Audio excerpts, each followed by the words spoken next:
إن الحمد لله نحمده ونستعينه ونستغفره ونعوذ بالله من شرور أنفسنا ومن سيئات أعمالنا. من يهده الله فلا مضل له ومن يضلله فلا هادي له، ونشهد أن لا إله إلا الله وحده لا شريك له، ونشهد أن محمدا عبده ورسوله صلى الله عليه وسلم تسليما مزيدا. أما بعد، السلام عليكم ورحمة الله وبركاته. برادران و خواهران عزیز و همه مسلمان هایی که در تاجیکستان هستید، امروز در وقت های اخیر همه شما مسلمان ها آگاه هستید که علماهای ماتوریدی، این صوفی هایی که در مذهب ماتوریدی هستند و خدمت به پیشوایشان را صادقانه شب و روز انجام می دهند، همه یک دسته یک جایه شور و غوغا را بر ضد اهل سنت و الجماعت، بر علیه طالب علمان اهل سنت و الجماعت ایجاد کرده اند. از یگان تهمت دست نمی کشند، از یگان دروغ دست نمی کشند و صحبت های اینها معروف است که فرمایشی هست. لیکن امروز یک صحبت که ما میکنیم نسبتی انا همین یکی از دو ملاها که در تاجیکستان همچون یک ملا معروف است، یکی از شرقشناس ها، در نزد ما شرقشناس نه ملا، عبدالرحیم قزاقانی ماتوریدی کلامی جهمی هست که عبدالرحیم قزاقانی از درون این ملاها باز صحبت های باطل را و حقیقت مذهب ماتوریدی را آشکارتر و واضحتر نسبت به دیگرها بیان کرده است. آخرین صحبتی که در یک کانال اهل بدعت جهمی ها گذاشته شده است تقریبا از 22 دقیقه عبارت است که عبدالرحیم قزاقانی جهمی صحبت میکند. آخری صحبتش درباره تقلید است که تقلید یا واجب است یا نیست. ما به این جواب گفتیم که تقلید واجب نیست. تقلید کردن تقسیماتش رو بیان کردیم و این علمای جهمی در باب تقلید البته که غلو کردند و از پیش خودشان گفتند و به الله و رسول چیزهای دروغ را نسبت دادند. تقلید به یگان مذهب واجب نیست و این چیزی را یگان نفر از علما نگفتند. تقلید یک چیزی بد برآمده و یک بدعتی هست که عامه، مردم عامه در حالتهای ضرورت، البته تا رسیدن حجت، این یک مسئله جداگانه. لیکن پیش از این صحبت کرده است که ماتوریدی عین حنفی هست، یعنی ماتوریدی ها حنفی است. بیاید صحبتش رو میگذاریم، کمی گوش میکنیم و به صحبتش جواب خواهیم داد. بسم الله. از علم عقیده و علم کلام آگاهی دارن، میدونن که آخه اینجا یگان اختلاف نیست.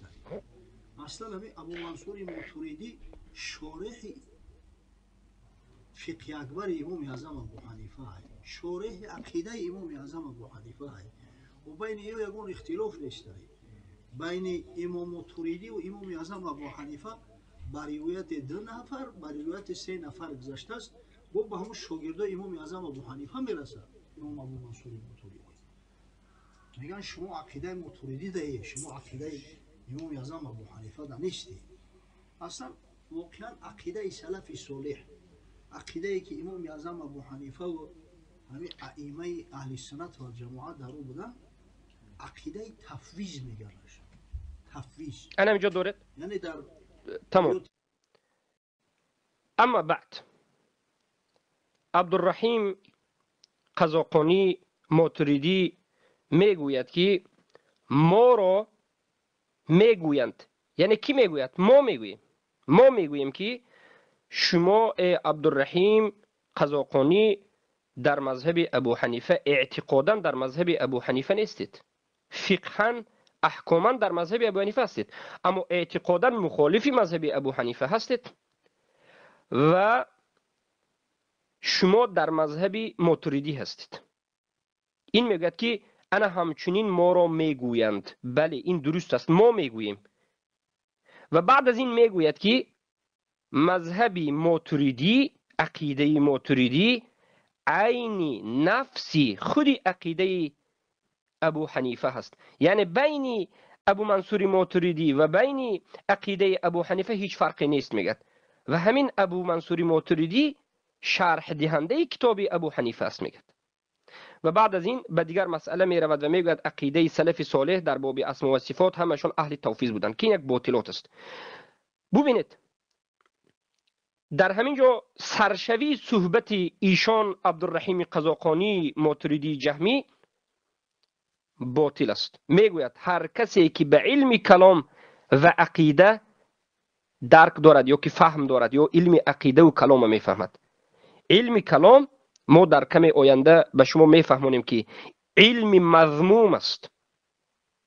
علم کلام علم نیست، این جهل است. خیلی که ابو یوسف شاگردی ابو حنیفه رحمه الله یک از علمای بزرگ سلف میگن من طلب العلم بالکلام فقط جهل. هر کسی که علم به کلام طلب کند جاهل میموند، جاهل است. و انمین خودش یک فرق بین مذهب ابو حنیفه و مذهب شما ای ماتریدی ها هست و مذهب شیختون ابو منصور ماتریدی است. اولا ابو حنیفه رحمه الله سال 94 در بعض روایت ها سال 84 هجری تولد شدند و 150 وفات کردند. ابو منصور ماتریدی روزی تولدشون معلوم نیست، اما این ابو منصور ماتریدی در عصر 4 نیمه اول عصر 4 وفات کرده است. یعنی تقریبا بعد از 200 سال ابو حنیفه وفات کرده است. یکم فرق دوم، ابو حنیفه رحمه الله از سلف صالح بود، از همون قرن خیر القرون قرنی ثم الذين يلونهم ثم الذين يلونهم بود، یعنی آخرین سومین قرن تبع تابعین. اما ابو منصور ماتریدی از قرن این ذهبی مفضله یا از سلف صالح نبود. ابو منصور ماتریدی از عصر 4 بود، علمای عصر 4 بود، یکی از علمای عصر 4 و سمرقندی بود. انا کنون بعد از این باید بدانیم که سخنی که عبدالرحیم قزاقانی گفت که هیچ فرق بین ابو حنیفه و ابو منصور ماتریدی نیست، عقیده ماتریدی همون عقیده ابو منصور ماتریدی است یا عقیده ابو منصور ماتریدی، عقیده ماتریدی ها عیناً عقیده ابو حنیفه هست. این یک باطل و یک دروغ و یک جهالت محض است. ابو حنیفه رحمه الله اعتقادشون در باب توحید، در باب اسما و صفات اعتقاد سلف صالح اهل سنت و الجماعت بود. یعنی چگونه؟ نثبت ما ثبته الله و رسوله صلی الله علیه وسلم لنفسه بلا تشبیه ولا تمثیل ولا تجسیم. ما اثبات میکنیم همان چیزی را که الله در حق خودش در قرآن اثبات کرده است و رسول الله اثبات کردن در حق الله سبحانه و تعالی، بدون تشبیه کردن و بدون تمثیل و بدون تجسیم. هر چیزی که الله از صفاتها به خودش اثبات کرد و هر صفاتهایی که رسول الله اثبات کردند اثبات میکنیم، معناش به زبان عربی فهمیده میشود، اما ما تشبیه نمیکنیم. کیفیتش یعنی چگونگی صفت رو صحبت نمیکنیم. نمیگیم که صفت الله مانند صفت انسان است یا انا این خیل است، انا این چگونگی صفت گپ نمیزنیم. و این چنین عقیده سلف چی بود؟ تحریف نمیکنیم، از ظاهری صفت ها رو تحریف نمیکنیم، یعنی تغییر نمیدیم. و همه این سخن ها رو ما از کلام ابو حنیفه، از فقه اکبر و از ابو جعفر الطحاوی و دیگر از علمای حنفی اثبات میکنیم. اولا سوال اینجاست که آیا حقیقتا ابو حنیفه و ابو منصور ماتریدی فرق نداشتند؟ البته که فرق داشتند. اولین فرق در مسئله مصادر التشریع. مصادر التشریع همین است که ما دینمان را از کجا بگیریم.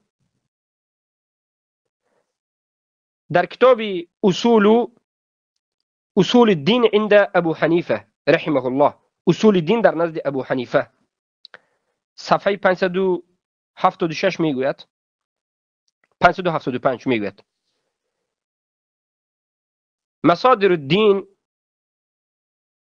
عند أبو حنيفة رحمه الله أن منهج إمام الأبي حنيفة في تلقى العقيدة ينحسر في الأساس التالية: الكتاب والسنة والفطرة.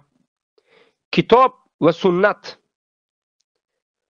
شريعة رو أبو حنيفة از کتاب الله و از سنت رسول الله میگفتند. از همه دلیل با قوت ترین در نزد ابو حنیفه یکم چی بود؟ قرآن و سنت. اول از قرآن و سنت میگرفتند.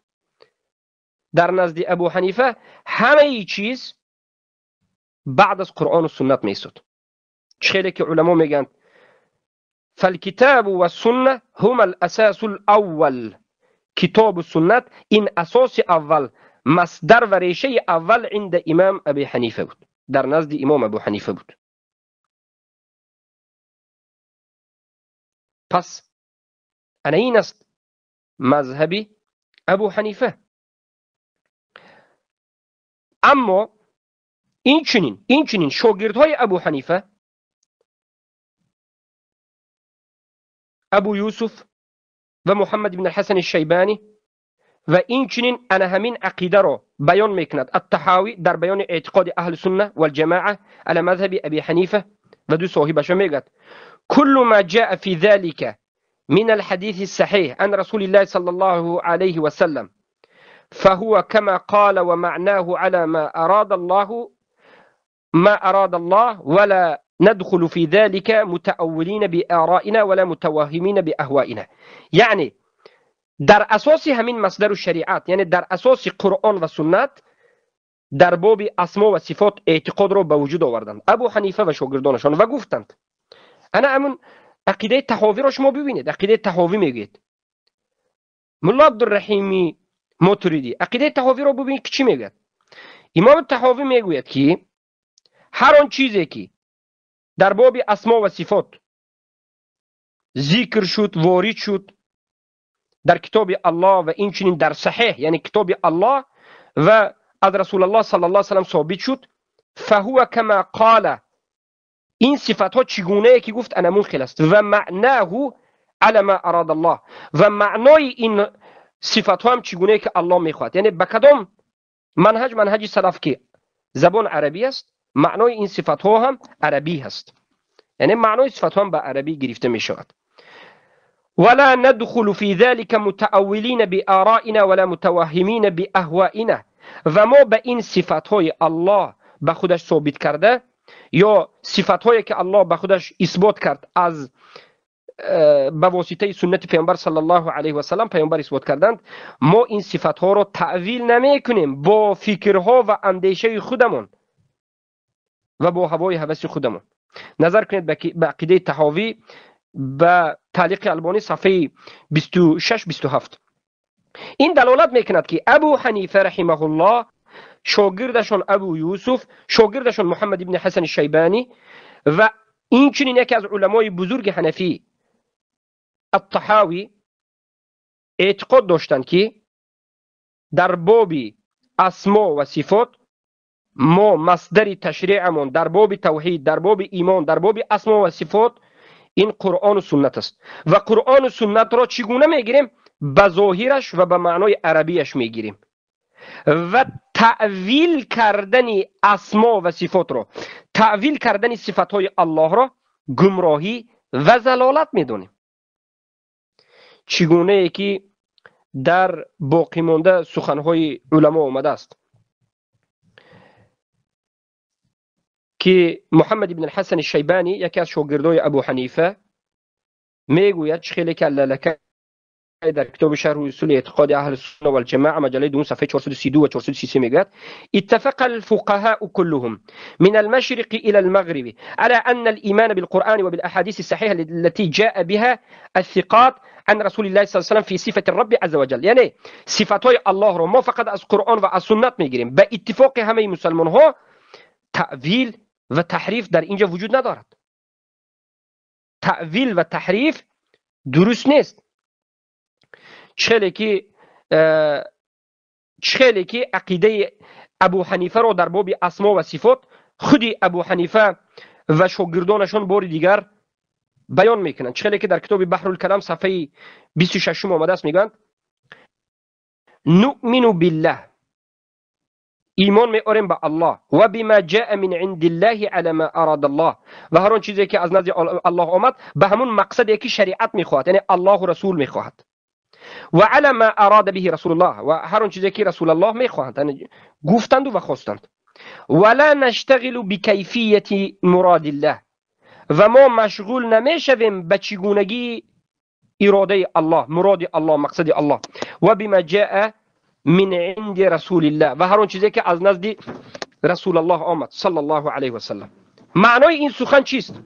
محمد ابن الحسن شیبانی گفته ایستادند که عقیده ما در باب اسما و صفات این چنین است: هر صفت هایی که در قرآن آمد و هر صفت هایی که در حدیث صحیح آمد اثبات میکنیم به همون مرادی که الله خواست.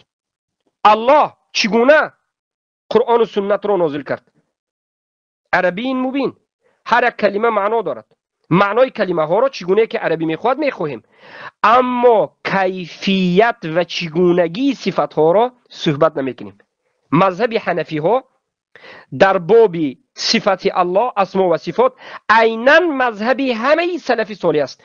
احمد، مالک، شافعی، سفیان ابن عیینه، سفیان ثوری، کدام عالمی را نوارید، همه عقیده سلف صالح همین است که ما اثبات میکنیم همه صفات هایی که الله گفت، اما چگونگیش رو، دست الله چخیل است، پای الله چخیل است، چشم الله چخیل است، روی الله چخیل است، الله چخیل نازل می شود، الله چخیل بالا شد نمیگوییم، اما میگوییم که الله نازل می شود، الله بالا شد، میگوییم که استوا معناش بالا است و الله بالا شد، و این چنین میگوییم که الله دست دارد، چگونه که زبان عربی میگه، اما چگونگی دست نمیفهمیم. عیناً همین سخن را محمد ابن الحسن شیبانی گفتند که این مخالف ماتریدی است. خودی عبدالرحیم قزاقانی صحبت دوامش همین رو میگوید. البته ما سخن ماتریدی رو هم بعد از بیان کردن حال و اولین چیز مذهب حنفی، بعد از این سخن ماتریدی میگیم که ماتریدی چی میگه. پس انا این است سخن شاگردی ابو حنیفه. ابو یوسف یعقوب ابن ابراهیم القاضی رحمه الله میگوید خیلی که در کتاب فضائل ابو حنیفه و اصحابش لابن ابی العوام آمده است، میگوید که القرآن كلام الله من قال كيف ولم وتعاطي مراء ومجادلة استجيب الحبس والضرب والصوت المبرح. یعنی القرآن کلام الله است، سخن الله است، و هر کسی گوید که چخیل قرآن سخن الله است، چگونه هست، چخیل است، اگر که گفت ما اینه، یا هر کسی که در این باب مجادله کرد، یعنی کلام الله بودن قبول نکرد، چخیلی که معترضی ها قرآن کلام الله میگن، لیکن کلام الله چی میگن؟ کلام نفسی میگن. آیا الله همینه به صدا و به حرف خودش گفت یا که خلق کرد؟ معترضی میگن که کلام نفسی خلق کرد. ابو یوسف میگه که هر کسی که همین سخن اهل سنت به مخالف برآید، ما اینه برده محکم به زندان کرده ضربه میزنیم. انا این است منهجی مذهب حنفی و ابو حنیفه و مذهب شاگردای ابو حنیفه که انا این چنین منهج داشتند. اما وقتی که ما آشکار و واضح نظر میکنیم به این منهج حنفی و بعد از این به منهج ماتریدی ها چی میگن؟ ماتریدی ها میگن که ان مصدر التلقی اول في معظم ابواب التوحید هو العقل دون النقل. ببینید ابو حنیفه و شاگردهایشان گفتند که در باب توحید و به خصوص اسما و صفات و توحید و دیگر مسائل مصدر شریعت، سرچشمه از کجا میگیریم؟ نقل، قرآن و سنت. اما ابو منصور ماتریدی میگه که نمیگه، ما از قرآن و سنت نمیگیریم، مصدر اساسی در بزرگترین بابهای توحید این عقل است، میگه نه نقل، یعنی نه قرآن و سنت.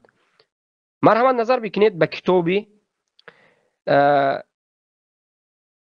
که ماتریدی ها خیلی اینا ذکر میکنند، ان عقیدة النسفی، لان الادله العقلیه میگن که قطعیه، برای اینکه ادله عقلی در نزد اینها قطعی هست، قطعی.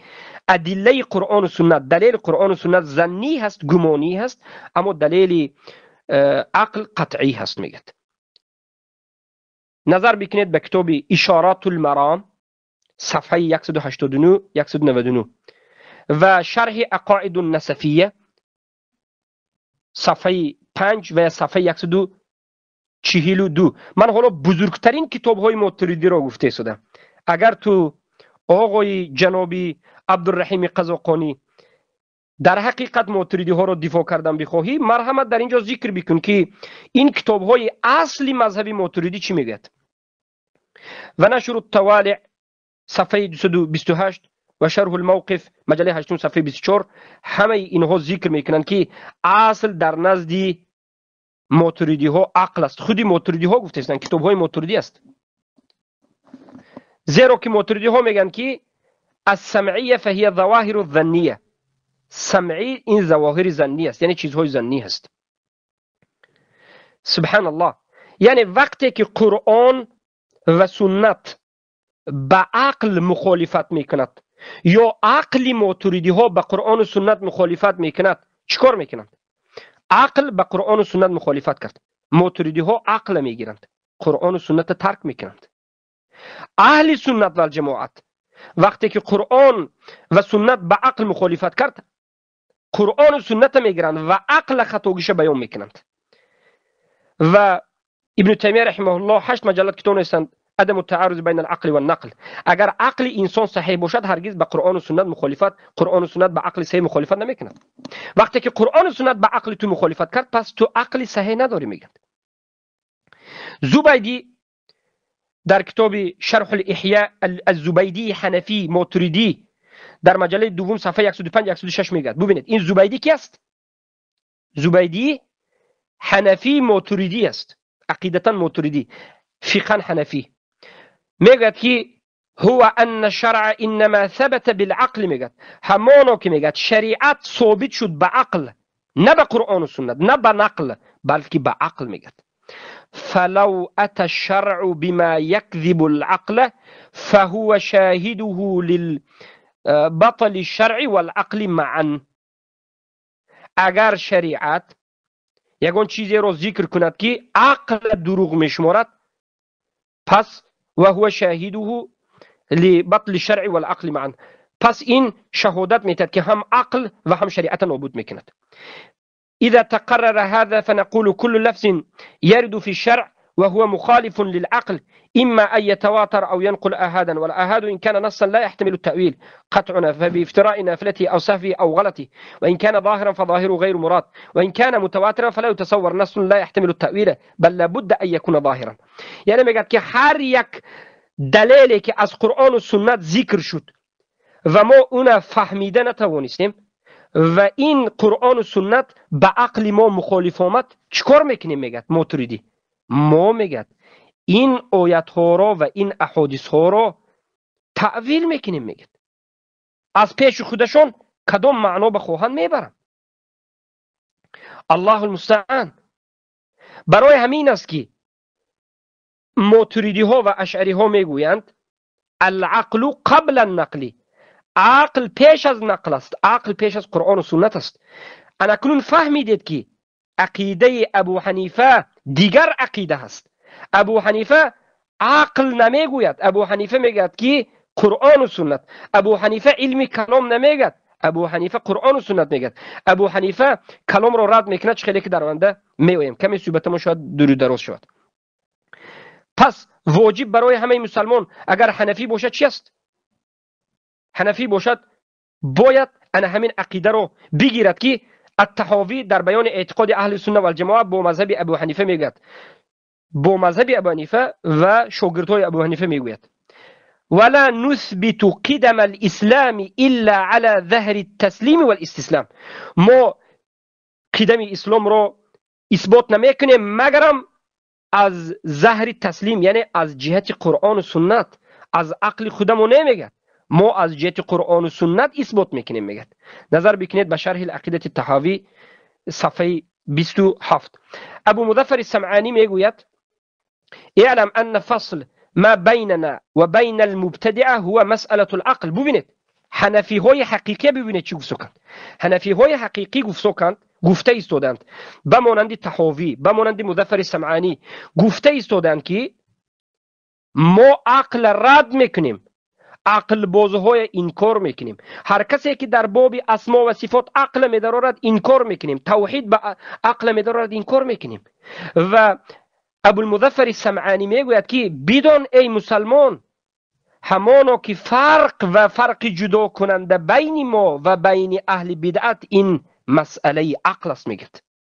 یعنی همین عقل است که ما اهل سنت شدیم و همین عقل است که عقل بعضی ها از قرآن و سنت پیش گرفتند و مبتدعی و جهمی و گمراه شدند، بمانند ماتریدی و اشعری. فانهم اسسوا دینهم علی المعقول. حنفی گفته شده است ضد ماتریدی، گفته شده است که این ماتریدی ها، این اشعری ها دینشان را بنیاد کردند در اساس عقل معقول. و جعلوا الاتباع والمأثور للمعقول. اما چیزهایی که از قرآن و سنت است در زیر عقل کردند. و اما اهل السنه، اما اهل السنه باشد که حنفی های حقیقی، خودی ابو حنیفه شاگردانشان و علمای حنفی حقیقی که عقیدهشان عقیده اهل سنه بود، عقیده سلف بود، ماتریدی اشعری را انکار میکردند. گفتند که قالوا الاصل فی الدین الاتباع. اصل در دین اتباع است، تقلید نیست، کلام نیست، عقل نیست. اصل اتباع به چی؟ به قرآن و سنت است. اصل اول قرآن و سنت همون به پیرو شدن است. و المعقول تبع. اما چی؟ عقل زیر قرآن و سنت. ولو كان اساس الدين على المعقول لاستغنى الخلق عن الوحي وعن الانبياء صلوات الله عليهم. اگر اصل دین این معقول ها چیزهای عقل شده و عقل می بود، پس همه خلق از وحی الله بینیاز می شد صلوات الله علیهم. پس این رد زد علمای حنفی به کی؟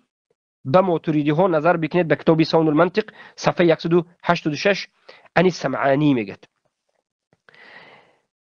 پس این بود که فرق بزرگی رو ما ذکر کردیم. ابن ابوالعز حنفی میگد و کل من قال برأیه و ذوقه و سیاسته مع وجود النص او عارض النص بالمعقول فقد ضاه ابلیس حيث لم يسلم للامر ربه.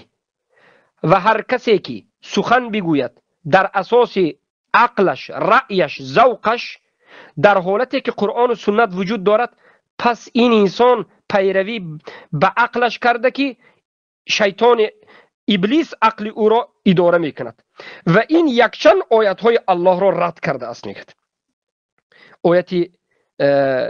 آیت ها را ذکر میکنه، سوره نساء 80، سوره آل عمران آیت 131. ابوالعز حنفی یکی از علمای بزرگ حنفی بود که در اینجا ببینید چی گفت. بارک الله فیکم. نظر بکنید به کتاب شرح عقیده الطحاویه صفحه 190 191. یعنی علمای حقیقی حنفی ابو منصور ماتریدی را که عقل را از قرآن و از سنت پیش میگیرد گمراه گفته شدند. معنای سخن ما این نیست که سلف صالح عقل را بالکل انکار میکنند، بلکه سلف صالح عقل را در زیر قرآن و سنت میگیرند. بارک الله فیکم.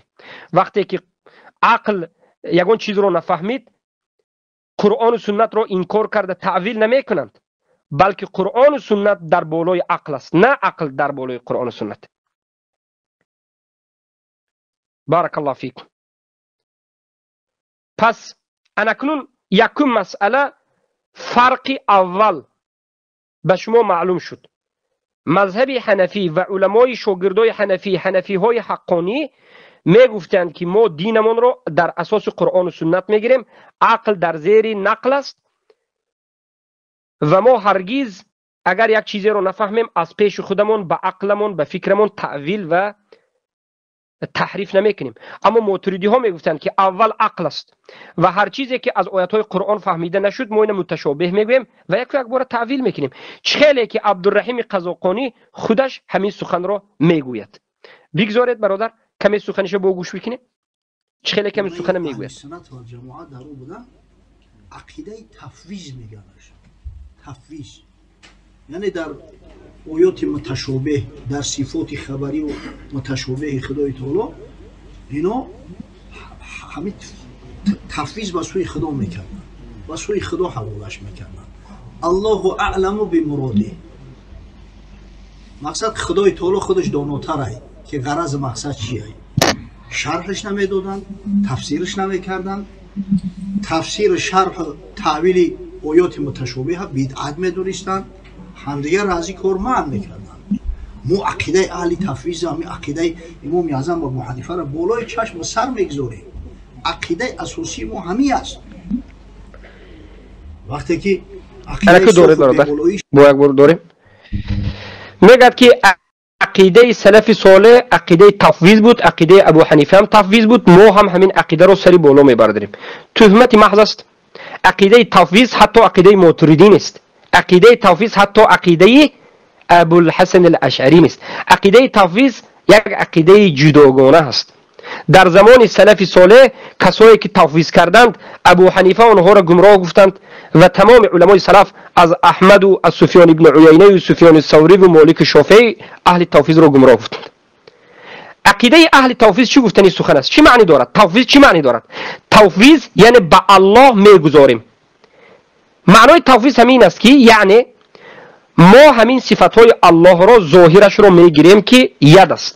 масалан яд даст, аммо ҳамина ба тоҷикӣ ё ба форсӣ ё ба русӣ тарҷума намекунем. мегад яд мегад як калимае ки маъно надорад, маъноша мо намефаҳмем ва мо калимаи яд бошад ё калимаи масалан арраҳма бошад ё калимаи ғазаб бошад ё калимаи нузул нозил шудан бошад, хандидан бошад, калимаи боло рафтани Аллоҳ бошад ё даст бошад, чашм бошад, по бошад ва ғайра, ҳамаи сифатҳои Аллоҳро ашъариҳо ва матуридиҳо албатта ки маъноашро чӣ мегӯянд? инкор мекунанд ва таъвил мекунанд.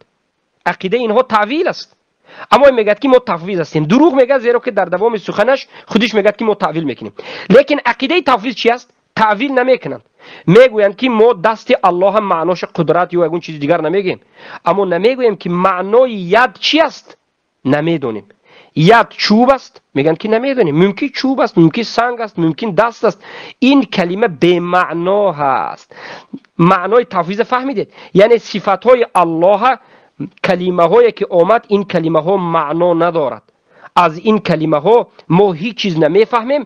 ин калимаи маъноша худи Аллоҳ мефаҳмад. аҳли тавфиз ҳамин аст. аҳли тавфизро ҳамаи салафи солеҳ иҷмоъ карданд ва гуфтанд ки ин аҳли тавфиз гумроҳон ва ҷаҳмиҳо ҳастанд. муаллифҳои уламои ҳанафӣ зиёд аст. ибни Абилъиззи ҳанафӣ дар китобаш мегӯяд, шогирдҳои Абу Ҳанифа дар китобашон мегӯянд ки мо сифатҳои Аллоҳ чӣ гунае ки омадааст ба зоҳириш мегирем, ба маънои арабӣ, аммо мо ина таъвил намекунем. пас дидед ки тафвиз ин ботил аст, ақидаи аҳли суннат нест. зеро ки ақидаи аҳли суннат вал ҷамоат чи аст? салафи солеҳ чи ақида доштанд? саҳоба, тобеин, табаъ тобеин мегуфтанд ҳар сифате ки Аллоҳ ба худаш исбот кард, сифати нозил шудан, Аллоҳ нозил мешад ҳар шаб, се яки охири шаб. сифати боло шудан ки Аллоҳ боло шуд ба аршаш истава. сифати ханда, сифати ғазаб, сифати пой, ду по дорад, сифати ду даст дорад, сифати ду чашм дорад, сифати рӯй. мо чӣ мегӯем? мегӯем ки ҳамаи ин сифатҳо маъно дорад. зеро ки ин калимаҳо калимаҳои арабӣ ҳаст. маънояш ба забони арабӣ маълум аст. аммо кайфият, чигунагӣ ин сифатҳоро дар болоаш суҳбат кардан ин гумроҳӣ ва ташбеҳ аст. ана ин кайфият ва чигунагӣ ин сифатҳои Аллоҳро мо тафвиз ба Аллоҳ мекунем. яъне ина ба Аллоҳ мегузорем. Аллоҳ калимаҳо ва сифатҳое ки гуфт маъноаш маълум аст, аммо чигунагӣ ин сифатҳо маълум нест. ин ақидаи ҳамаи салафи солеҳ буд, ба иҷмоъ нақл аст. лекин мо ҳоло худи сухани Абу Ҳанифаро аз фиқҳи акбар ба шумо мехонем ки Абу Ҳанифа на таъвил мекард, на тафвиз мекард. ин дуввумин фарқи мазҳаби ҳанафии ҳақиқӣ, дуввумин фарқи Абу Ҳанифа ва шогирдони Абу Ҳанифа ва уламои ҳақиқии ҳанафӣ аз матуридиҳои ҷаҳмии гумроҳ.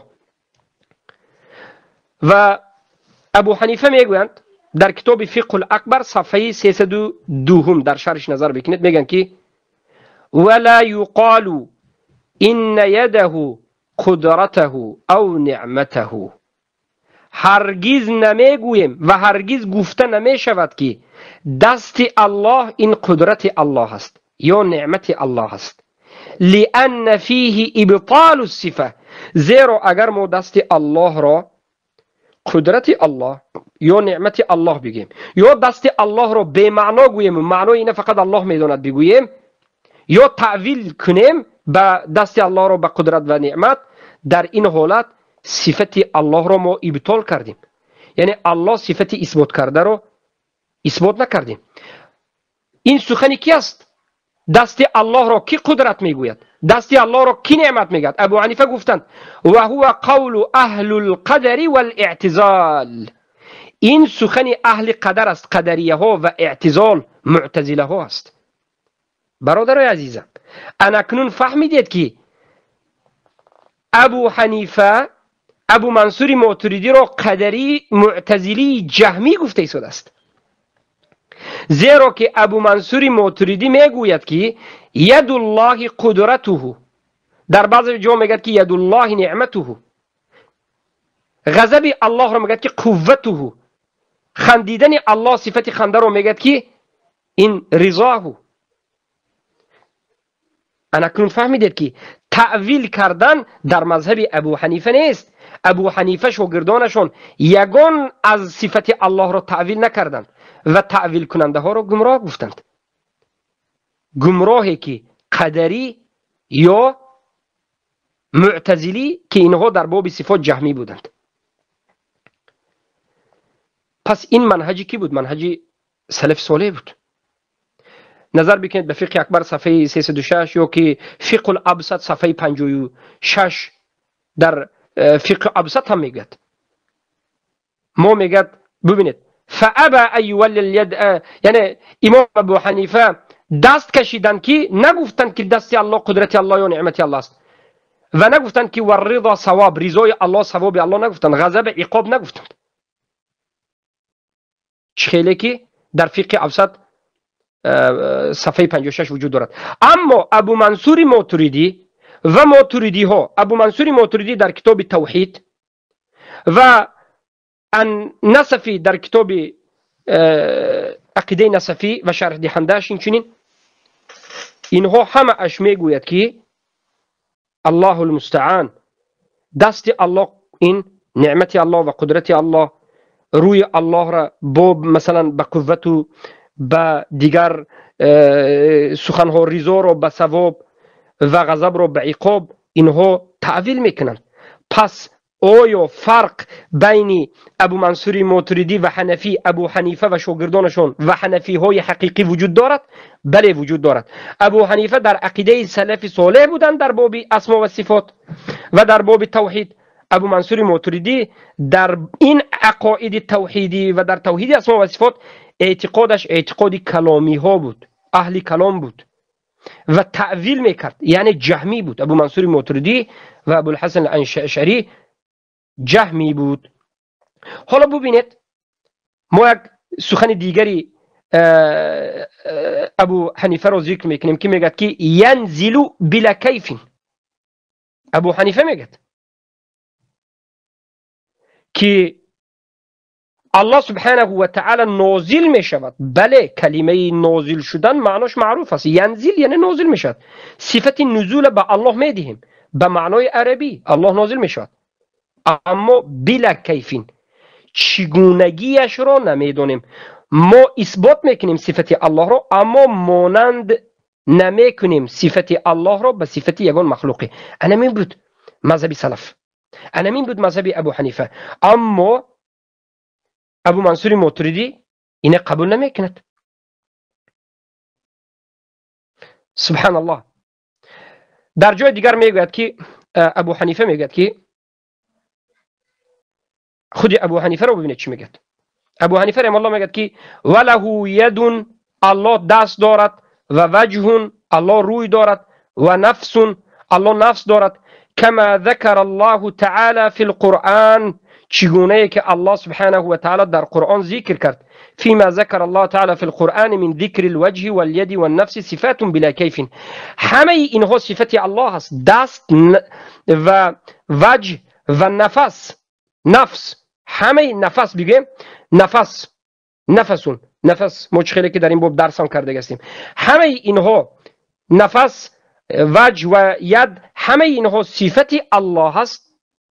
ما معناش تعویل نمی کنیم، معناش از زبان عربی دیگه معنای قدرت به معنای نعمت به معنای قوت به نمیگردونیم. ظاهری زبان عربی که معناش میفهمیم چه خیلی که عربو میفهمد. دست چی است، روی چی است، نفس چی است. اما چی میگویم؟ اینها صفات الله هست. میگیم بلا کیفین، بدون چگونگی، کیفیتش رو نمیدونیم. روی الله چه خیلی است؟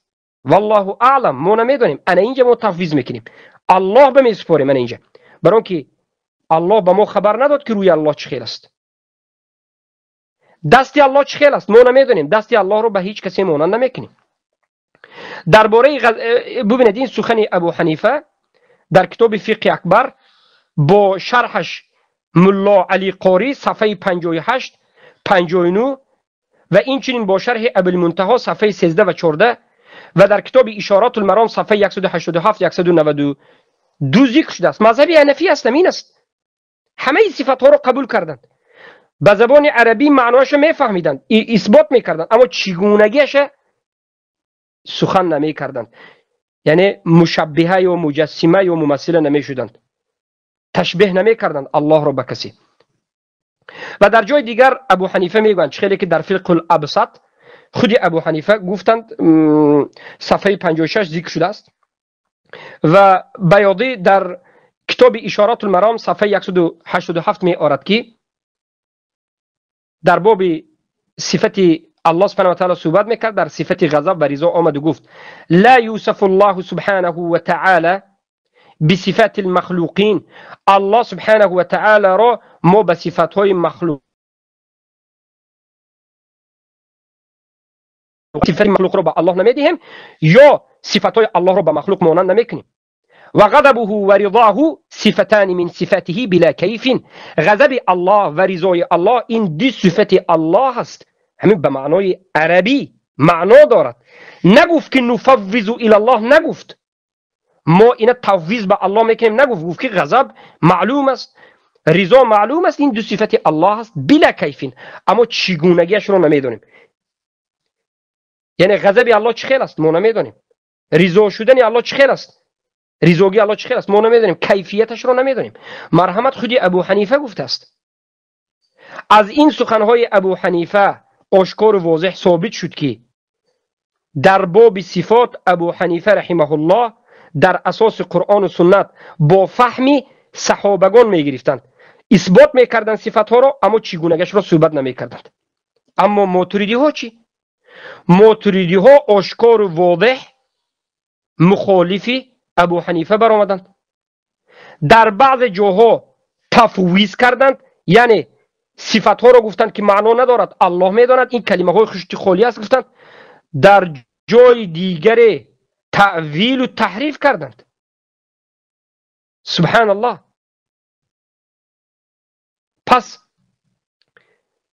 خیلی که خودی انامین عبدالرحیم قزاقانی در دوام سخنش میگوید که ما میگد مجبور شدیم و تعویل کردیم. میگد حالا که ابو حنیفه چی گفتند؟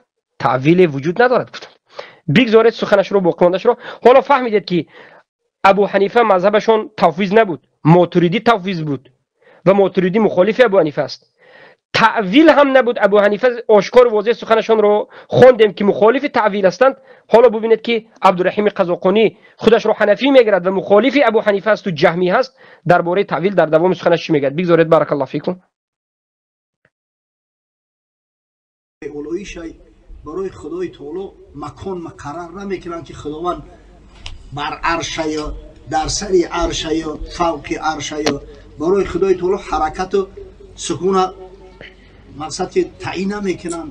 خدای تعالی را مقصد که از نگاه حسی و مقتضای حس بالا و پایان نمیفرارن. آخه همین عقیده ما هست، ولی عقیده امام اعظم ابو حنیفه ما در این مستقیمه. یک دقیقه، این عقیده شما و ماتریدی است، اما ابو حنیفه و شاگردانشون و حتی انا همین ملا علی قاری و انا همون بیهقیه که خودت در دوام صحبتت عبدالرحیم قزاقانی میگه که اشعری کتاب اسماء و صفاتش بخوان که چی میگه. همه این گفته ها را به الله اثبات میکند. میگوید که ابو حنیفه میگه که الله نازل میشود، خیلی که ما اونو گفتیم الله نازل میشود، اما چگونگیش رو نمیدونیم. گفته ابو حنیفه الله نازل میشود چگونگیش رو نمیدونیم. بله الله نازل میشود، ما چگونگیش رو نمیدونیم. اما اینها میگه که نه، ما نازل شوی الله را قبول نداریم. میگه ابو منصور ماتریدی هم این گپ میگه، اشعری ها هم این سخن میگه. ابو الحسن اشعری خودش توبه کرده است و نازل شوی را در کتاب الابانه و مقاله ذکر میکند و میگه که الله نازل میشود. میگه اما چی خیلی نازل میشود ما نمیدونیم. اما ابو منصور ماتریدی و اشعری های گمراه و این جهمی ها به مانند عبدالرحیم قزاقانی و دیگر ملاهایی که در همین عقیده هستند در تاجیکستان، اینها ماتریدی مخالف ابو حنیفه میگویند که نازل شوی الله رو ما حرکت رو به الله نمیدیم، یعنی الله رو نازل شویش رو معناش رو چی میگویند؟ میگن که الله نازل نشد، رحمت الله نازل شد. میگن ابو حنیفه میگه که الله نازل شد خودش، اما چخیل نازل شد ما نمیدونیم. و ابو حنیفه میگه که الله در بالای عرش است، استوا به معنای استولا نیست، استوا به معنای رفع، علا و سعد و استقر هست. و الله در بالای عرش است، الله از همه چیز بالا هست، از مخلوقات. ابو حنیفه میگه و هر کسی که میگه من لم يعرف ان الله فوق العرش فهو کافر، هر کسی که نداند که الله در بالای عرش است کافر است. و هر کسی نداند که الله در بالای عرش است و عرش در کجا است، در کجا بودن عرش نداند هم کافر است، زیرا که عرش از همه چیز بالا است. انا کنون ابو منصور ماتریدی عبدالرحیم قزاقانی میگه که نه، الله در بالای عرش نمیگویم، زیرا که میگه الله در بالای عرش گویم این به الله مکان دادن است. میگه پس دیدید که مخالفت صریح آشکار به ابو حنیفه دارند و این مخالفتشان مخالفت کفری است. ابو حنیفه رحمه الله، عبدالرحیم قزاقانی، ابو منصور ماتریدی و این جهمی ها را به کفر حکم کرده است و اینها را جهمی نام برده است. ابو حنیفه رحمه الله خیلی که شاگردانشان نقل میکنند جهم ابن صفوان را در باب کلام، در باب این که الله در بالا بودنش به سخن میکند و در باب انکار صفات الله تکفیر میکند. ابو حنیفه رحمه الله عیناً به همین عقیده که شما دارید. بله برادر عزیزم در دوامش امام عبدالقاهر بغدادی خدا رحمت مغفرتش کنه ولی یک کتاب داره الفرق بین الفرق، همه فرقه های اسلامی را ایالا گرفته تحلیل کرده است، تعیین کرده است، فکر عقیده‌اش را یک بیان میکنه. از حضرت علی کرم الله وجهه یک قولی را آورده است که میگه حضرت علی را وقتی سوال کردن در مسئله همی عرش و استوای عرش، گفت این الله خلق العرش اظهارا لقدرته لا مکانا لذاته. آخه خدای تعالی عرش برای اظهار قدرتش آفریده است، برای خچه مکان نکرده است که در همون مکان قرار بگیره، مثل که پوچا در بالای تخت میشینه. خلق العرش اظهارا لقدرته لا مکانا لذاته قد کان ولا مکان و هو الان علی مکان. خدای بزرگ بود در صورتی که نه مکان بود، نه زمان بود، نه کجا و چیها بود، نه عینه بود، هیچی نبود. و خدای بزرگ به همون که بود، به همون شکل صورت، مقصد به همون مقصد چیزی هست، یگان چی تغییر نخورده است. اگر به شرطی که عقیدهش و عقیده همین اهل تفویض باشه، جان و فدا شد، ما این قول قبول داریم. وقتی که یک مسلمان قطعی با صحبت میکنیم، اگر به شرط عقیدهش عقیده تازه و آزاده باشه، به خدا مکان تخصیص نده، به خدا همین تغییر رو، همین اشیایی را که برای جسم ها و برای مخلوقات میگن اگر قائل نباشه، ما اهل تفویضیم، ما به دل جان قبول داریم. الله اعلم به مراده، خدا خودش داناتر است که چی است و چی نیست، تفسیرش نمیکنیم.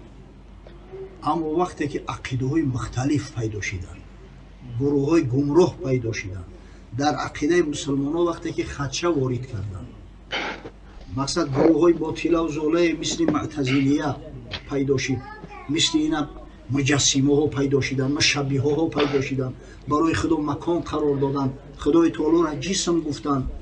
گروه های مثل جهمیه پیدا شد که صفات پروردگار را تعطیل کردند یا را معطله میگن. در این صورت دیگه به ایو گفتن نمیشید که الله اعلم بمراده. او خانواده کفر میکردن، عقیده های باطلی چون در اینجا بار میکردن. ای همین خاطر اهل سنت و الجماعه مجبور شدن که دست به تعویل بزنن، دست به تعویل بزنن. به خاطر عقیده مسلمانان را پاک و به اولایش نگاه دارن. انا دیدن این هیلگرهای جهمی را دیدن چی میگه؟ ما میگد عقیده من تفویض است، بیاید بدیل جو ما اهل تفویض قبول میکنه میگد، لیکن آهسته رفته میگوید که ما مجبور شدیم و تعویل کرده میگد به زبان خودش.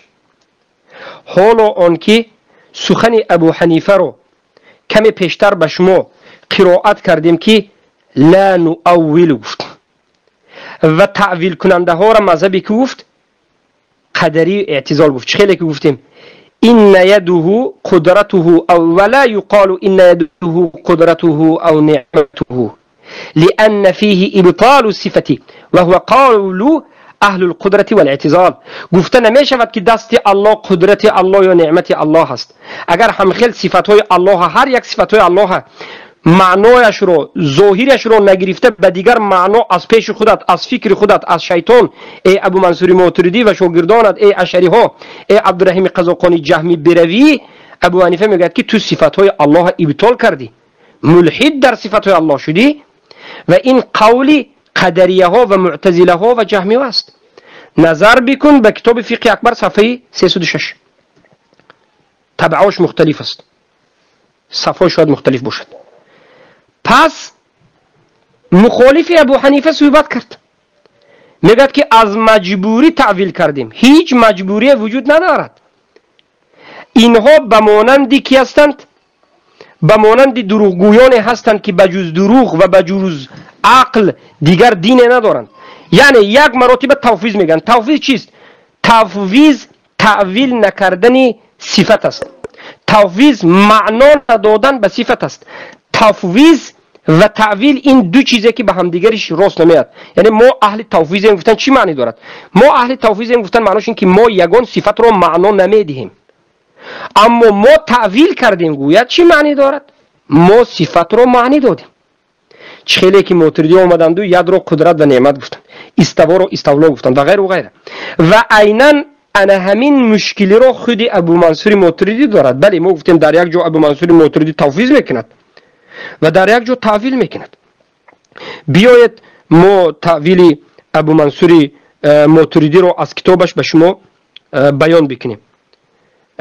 بارک الله فیکم. حالا کتابش رو به شما کتاب توحید ماتریدی رو باز میکنیم که میگوید و فی هذا ببینید میگوید و ثانی ای یمکن فیه معان تخرج الكلام مخرج الاختصار والاكتفاء بمواضع إفهام في تلك المواضع على إتمام البيان، وذلك نحو قولي وجاء ربك والملك. سورة فجر ويأتي بسدور ميجاتكي أي بالملك. وجاء ربك والملك أي ملك ميجات، يعني الله أمت نميجويت. الله ربك را ميجات كي ملك أمت. معنای سخنی ماتریدی چی است؟ میگه در بعض حالت ها میگوید یک کلمه را معناش به اختصار و اکتفا از یک حالت به حالت دیگر وقتی که به عقلمون مخالفت کرد میگردونیم. الله در قرآن گفته است که وجاء ربک، الله آمد، والملک و ملائکه ها هم آمدند. اما ماتریدی میگه که دو سخن است، یا خودی ملائکه آمدند یا که ملک الله آمد.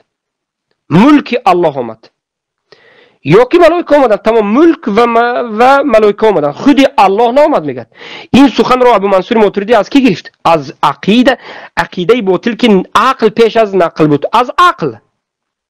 انا این سخن رو در کجا ابو منصور ماتریدی گفت؟ نظر بکنید به کتاب توحید الماتریدی که در اینجا ذکر شده است. و در دوامش میگه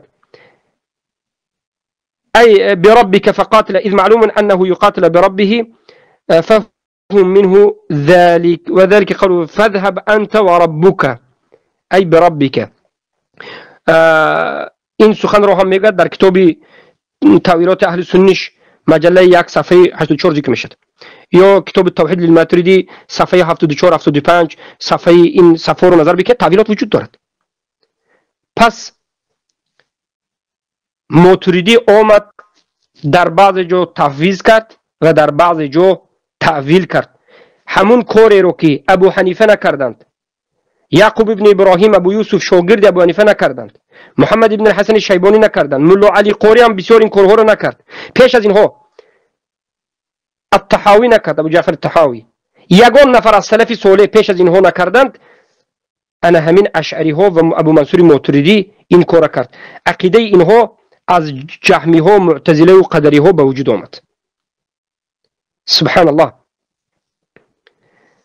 پس ابو حنیفه رحمه الله را در بالای آسمان میدانست. در اساس چی؟ در اساس آیات های قرآن میگفت الرحمن علی العرش استوى. استوى معناش بالا شدن، الله در بالای عرش است. اما ابو منصور ماتریدی به عقل اینا انکار میکند. چخیلی که عبدالرحیم قزاقانی هم این رو میگد. ابو حنیفه رحمه الله و شاگردانش میگفت که هر کسی که الله را در بالای آسمان نداند، چخیلی که در فقه المبسوط و بدائع صناعی و اوسط ذکر شده است، تکفیر میکردند حنفی های حقیقی. اما ابو منصور ماتریدی این کلامی ها، این عقلانی ها و این عبدالرحیم قزاقانی جهمی میگد که نه، الله در بالای آسمان گفتن این به الله مکان دادن است. میگد از پیش خودش کلمه مکان ابو حنیفه اصلا ذکر نکردند. پس این چی است؟ یک اختلاف دیگری ابو منصور ماتریدی به ابو حنیفه، ماتریدی ها به ابو حنیفه و علمای حقیقی حنفی است. انا فهمیدید که اینها حنفی عقیدتا نیستند، اینها دروغ میگویند. حالا ما به توحید الوهیت میرویم، به تقسیمات توحید هم میرویم در اساس کتاب ها که ابو حنیفه در کتاب فقه اکبر گفتند که توحید تقسیم می شود، لیس فی شیء من الربوبیه والالوهیه گفتند. کلمه الربوبیه والالوهیه گرفتند. توحید در نزد ابو حنیفه به سه قسم تقسیم بود: توحید الربوبیه والالوهیه والاسماء والصفات. اما در نزد ماتریدی ها یک قسم است، توحید ربوبیت است. اسماء و صفات صحبت میکنند و خلق و افعال الله که این همیشه توحید ربوبیت است، یا که میگن توحید ربوبیه و الاسماء و صفات. و اسماء و صفات هم تعویل کردند و تحریف کردند. توحید الوهیت در نزد ماتریدی وجود ندارد. برای همین وقتی که کتاب های توحیدی ابو منصور ماتریدی را خودش توحید کتابش خوانید، فقه اکبر شرح ابو حنیفه کردهش خوانید، یا کتاب عقیده نصفی حنفی به نام خودش حنفی میگد ماتریدی را خوانید، درباره توحید الوهیت اینها صحبت نمیکنند. همه این کتاب ها اینچنین در اساس عقل نوشته شده است، نه در اساس قرآن و سنت و فهم سلف صالح. و اینچنین اینها اهل کلام هستند. فرق فهمیده شدید؟ یکم ابو حنیفه قرآن و سنت میگد، اینها عقل میگد. دوم ابو حنیفه اسما و صفات تعویل کردنش انکار میکند، صفات های اثبات میکند، معنای عربیش کتی. و حتی ابو حنیفه در بسیار جای فقه اکبر در یک چند جاش میگد و ثابتش یک جا میگد که نام های الله به فارسی معنی داد کردن درست است میگد. عبدالرحیم قزاقانی انکار میکند. این اختلاف. ابو حنیفه میگد که تعویل کردن اسما، تعویل کردن صفات های الله این جهمی شدن است و یک مذهبی باطل و قدری معتزله است. اینها میگن که ما مجبور شده تعویل کردیم. انا کنون کمی دیگر بگذارید درباره اهل کلام صحبت میکرد، کلام با یک صحبتش کنیم. بفرمایید. اولویش نگاه داشتن که مبود خدا را به یگان مخلوق قیاس نکنن. لیس کمثله شیء، مثل الله چیزی نیست که الله به چیز قیاس کردن نمیشه. ایامی خاطر بعد مقصد که اینمی خدای تعالی یک نعمتی را برای مسلمانان هدیه کرد در شخصیت شیخ ابوالحسن اشعری و شیخ ابو منصور ماتریدی. اینو همین امام اشعری بگیم شاگرد مکتب امام شافعی است، ابو منصور ماتریدی شاگرد مکتب ابو حنیفه. بین ایو اختلاف نیست. باطل است سخن. ببینید ابوالحسن الاشعری و ابو منصور ماتریدی در باب فقهان، نماز، روزه، حج، زکات، معاملات، تجارت، نکاح، میراث، جنایات، در باب سیاست و غیره، اینها باب فقهی احکام است. در مذهب بله یا اشعری ها در مذهب شافعی هستند، ماتریدی ها در مذهب حنفی هستند در باب فقه، کتاب های فقهی. اما در باب عقیده هر دوی این فرقه اشعری و ماتریدی چی است؟ فرقه کلامیه، جهمیه فی الایمان، جهمیه معطله فی الصفات، بگویم جبریه فی القدر. این فقط جبریه در قدر، این به اشعری ها تبدیل یعنی تعلق دارد. هر دو این فرقه جهمی هستند در باب ایمان، جهمی هستند در باب صفات های الله، و اشعری ها باشد این چنین جبری هستند در باب قدر. اینها اهل سنت و الجماعت نیستند، یعنی اینها پیروی امام شافعی و امام ابو حنیفه نیستند. امام شافعی یکی از علمای بزرگ حنفی سلف صالح بودند که منهجشون قرآن و سنت فهمی سلف بود و عقیدهشون عقیده صحابگان و تابعین همه سلف صالح بود و از اشعری ها بیزار هستند. در سخنهایشون یک چند مراتب عقیده های اشعری ها را، همون عقیده هایی که در باب کلام الله دارند، در باب الله در بالا بودنش انکار میکنند، بگیم امام شافعی تکفیر کرده است. و این چنین ابو حنیفه بیزار از ماتریدی است و ابوالحسن الاشعری و ابو منصور ماتریدی شاگردهای مذهب امام شافعی، مذهب حنفی در فقه هستند، نه در عقیده. در عقیده اینها شاگردی ارسطو، افلاطون، ارسطو یونانی، افلاطون یونانی هستند. استاد اینها افلاطون است، استاد اینها ارسطو یونانی ایتالیایی است. پیامبر نیستند، صحابگان نیستند، نه ابو حنیفه هستند و نه مالک و نه دیگرشون. اینها عقل خود را پیش از همه گرفتند، عقل را پیش از نقل گرفتند و اینها سلف صالح نبودند، نه ابوالحسن الاشعری و نه ابو منصور ماتریدی. اینها عصر 4 هستند، علمای عصر 4. بعد از 100 سالی، 200 سال، قریب 100 سال، 150 سالی ابو حنیفه شافعی آمدند و بعد از این امام ابوالحسن الاشعری قسما توبه کرد. کتاب الابانه من اصول الدیانه و کتاب مقالات الاسلامی معروف است. ابوالحسن الاشعری الله نازل شویش رو، الله دست پای چشمش رو مثل اهل سنت در جان نگید که به زبان عربی آمد، به معنای عربی میفهمیم اما چگونگیش رو نمیگیم. میگد که معنای استوا علا و ارتفع و استقر و سعد بالا شدن است. الله در بالای عرش است، کسی که این انکار کند کافر است. در کتاب مقالات الاسلامی میگوید که هر کسی که الله در بالا بودنش انکار کند، صفاتهای الله تعویل کند، جهمی است. ابوالحسن الاشعری توبه کرد، اگرچه 100% نباشد هم در مسئله اسما و صفات در بسیار جاش توبه کرد و مخالف شما شد.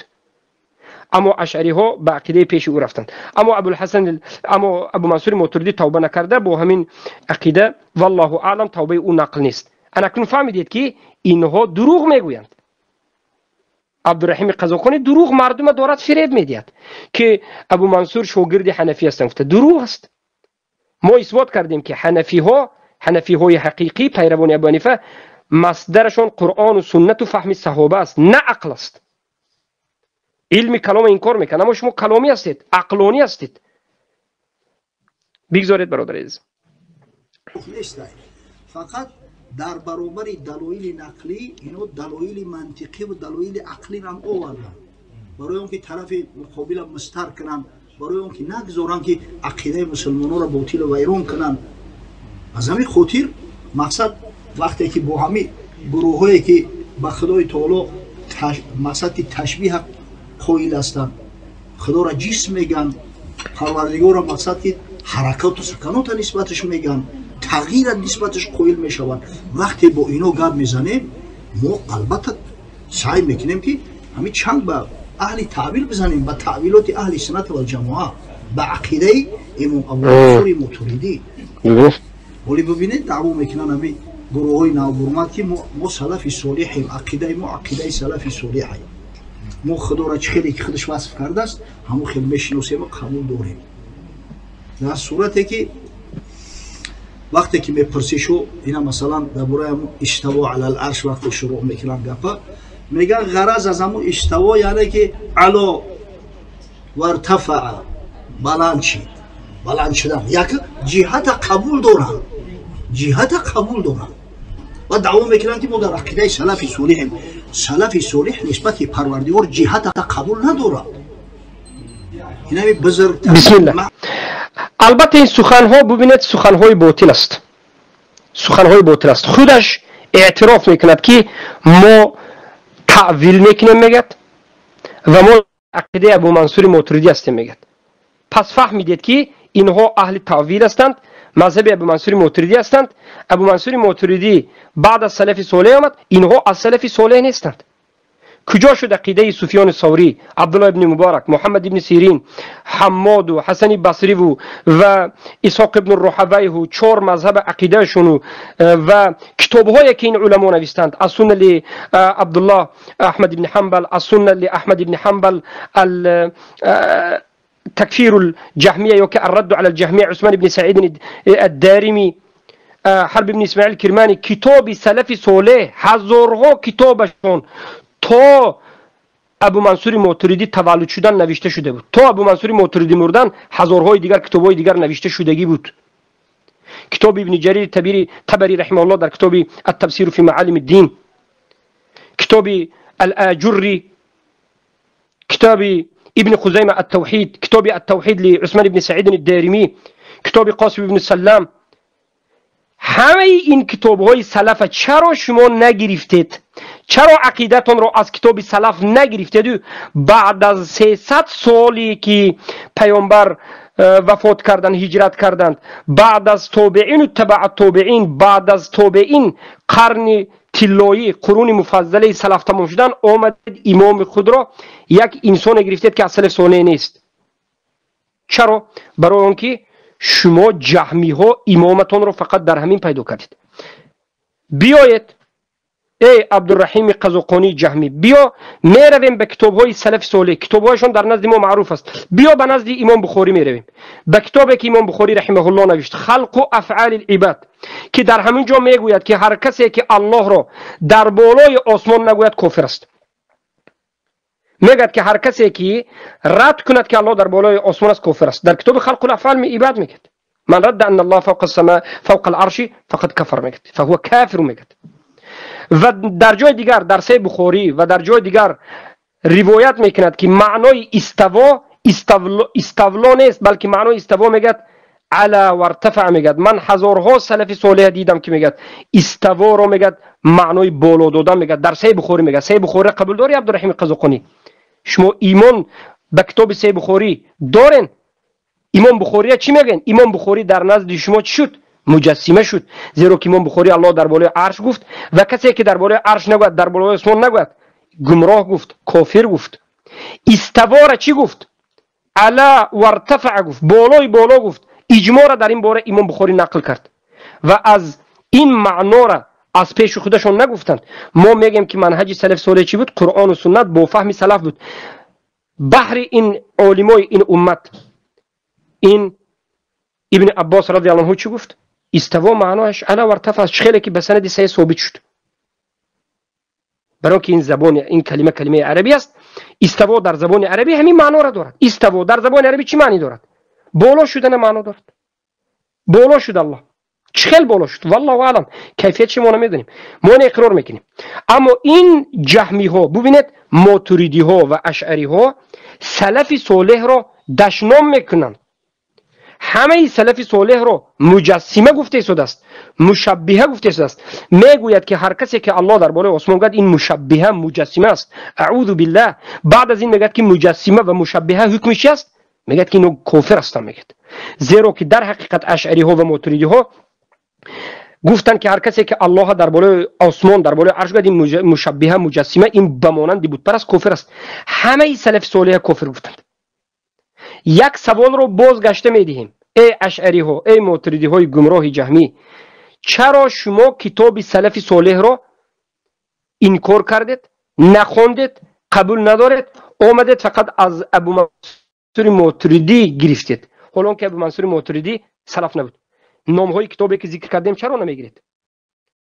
انا همین است که اینها نه بخاری، نه مسلم، نه ترمذی، نه نسائی، نه ابن ماجه، نه کتب سته که نامش سلف بودند، نه ابو داوود که کتاب نوشته است درباره اینکه الله در بالای عرش بودنش و در عقیده فرزندشون ابو بکر ابن ابو داوود سیجستانی عقیده حویه نوشتند و هزارها علما نقل کردند، ذکر نمیکند.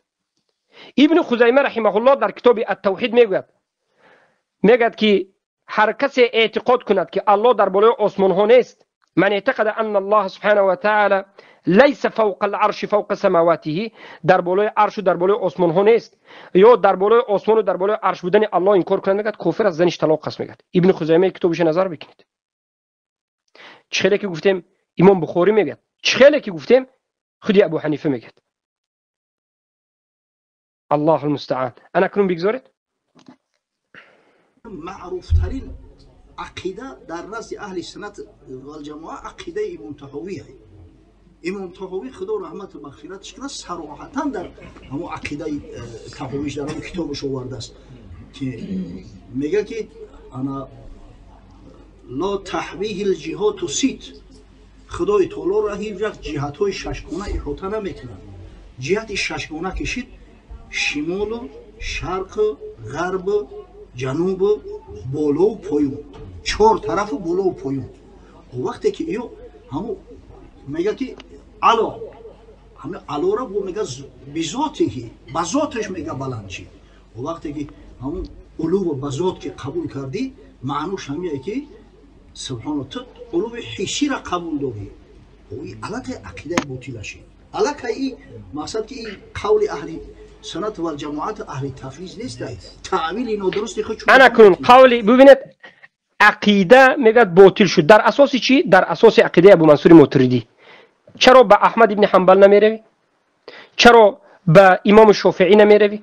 چرا به خود ابو حنیفه نمیروی؟ به ماتریدی میروی. ببینید که اینها عقیده صحابه ها را عقیده باطل میگن. تابعین تبع تابعین به اجماع نقل شده چیز رو عقیده باطل میگن. الله در قرآن ذکر کرده چیز رو میگن که باطل است. الله در بالای آسمان ها است، در بالای عرش است، به ذاتش است. کسی که به همین ایمان ندارد سلف صالح به اجماع تکفیر کردن، زنش رو طلاق گفتند و این رو جهمی گفتند. مسئله این که الله در بالای عرش است، در بالای آسمان است، از مسئله کلام الله سخت‌تر است. خیلی که شیخ الاسلام ابن تیمیه میگن که به مراتب مسئله در بالا بودن الله به ذاتش سخت‌تر و وزنین‌تر و بزرگتر از مسئله کلام الله است. در کلام الله سلف صالح چی گفتند؟ گفتند که هر کسی که کلام الله مخلوق است کافر است. اینها را دیده و دانسته کافر نگفتن، کافر است. اگر جاهل باشد عذری را ما میفهمونیم. اما کسی که در بالا بودن الله انکار کند گفتند که این کافر است. به اجماع این مسئله از مسئله کلام الله سخت‌تر است. در مجموعه الفتاوی رحمه الله در باب علو ذات الله سبحانه و تعالی. اما این میگوید که جهت میگوید سلف صالح قبول نداشتن، باطل است. جهت پیامبر صلی الله علیه و سلم قبول داشتن، خیلی که در روایت مسلم و غیره آمده است که پیامبر صلی الله علیه و سلم اشاره به آسمان کردند و وقتی که جوره را هم پرسیدند که این الله، اشاره کرد و گفت فی السماء. پیامبر هم اشاره کردند در روایتی که در سنن مسند آمده است. پیامبر صلی الله علیه و سلم اشاره میکردند الله سبحانه و تعالی در بالا است.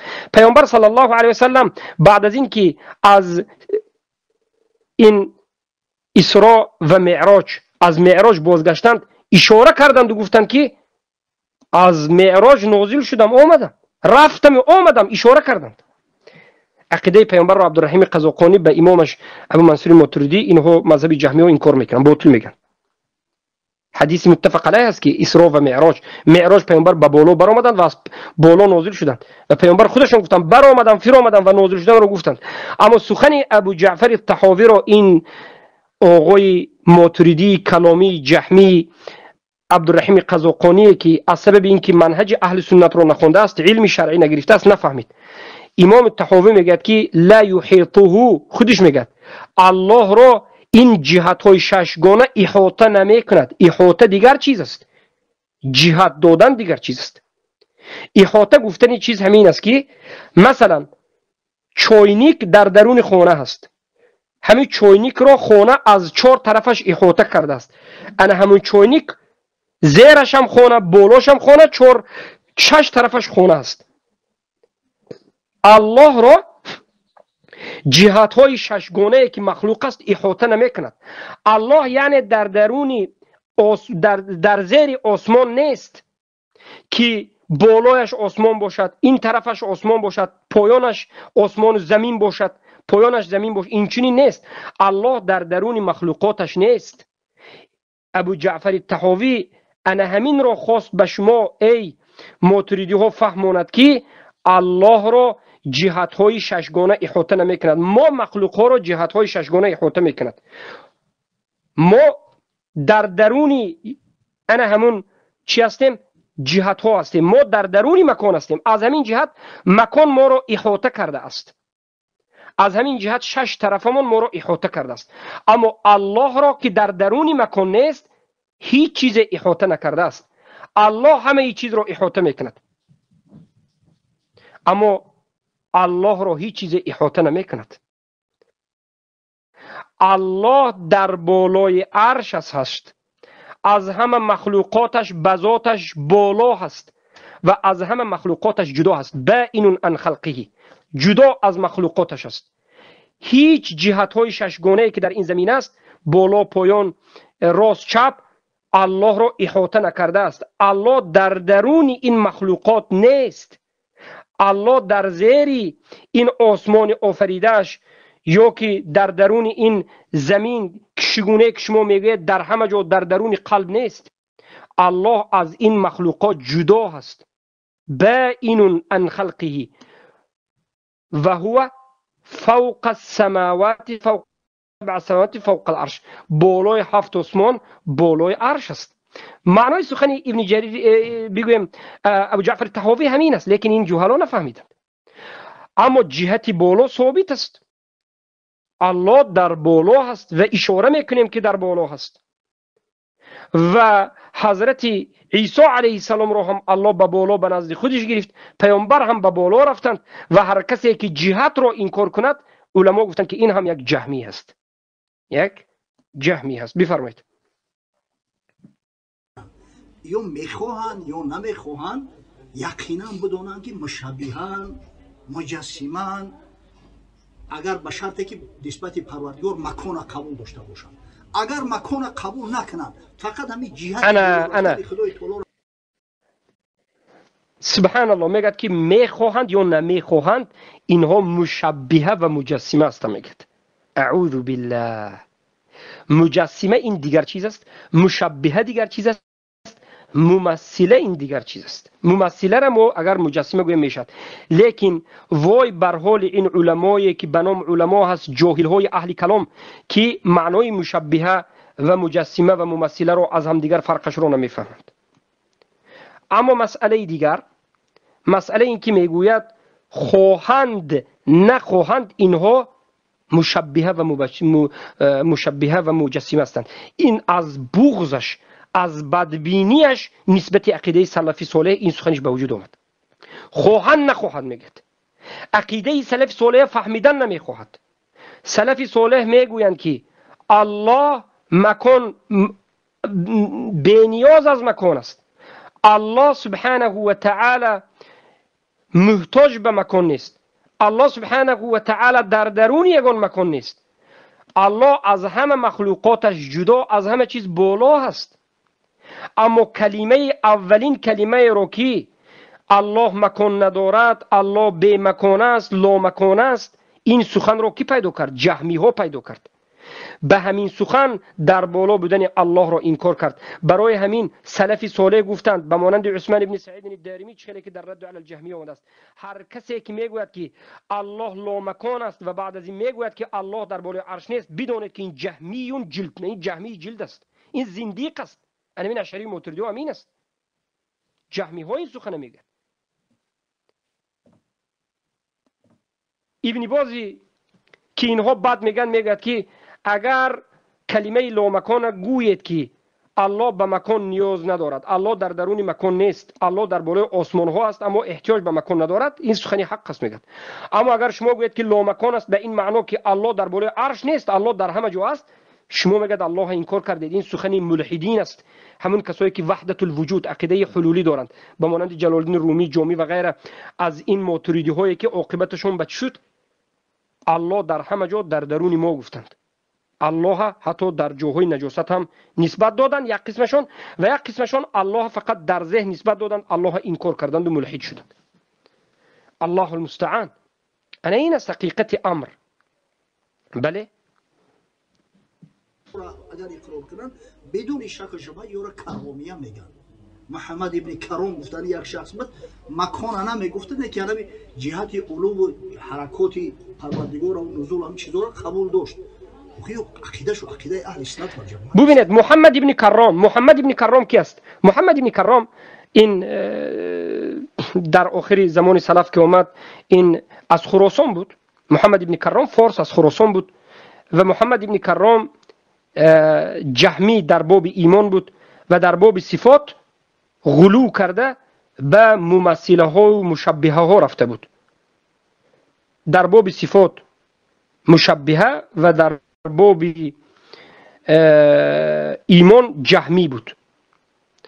این میگفت که الله سبحانه و تعالی در بالا هست و بعد از این انا همون جسم رو به الله قائل شده و سبحان الله در تشبیه کردن غلو کرده رفته، تمثیل کرده و مجسمه شده به الله سبحانه و تعالی. حتی جسم رو قائل می شده، می گفت که یعنی الله گویا که اعوذ بالله پوست دارد، گوشت دارد، رگ دارد و این عقیده را علما رد کردند.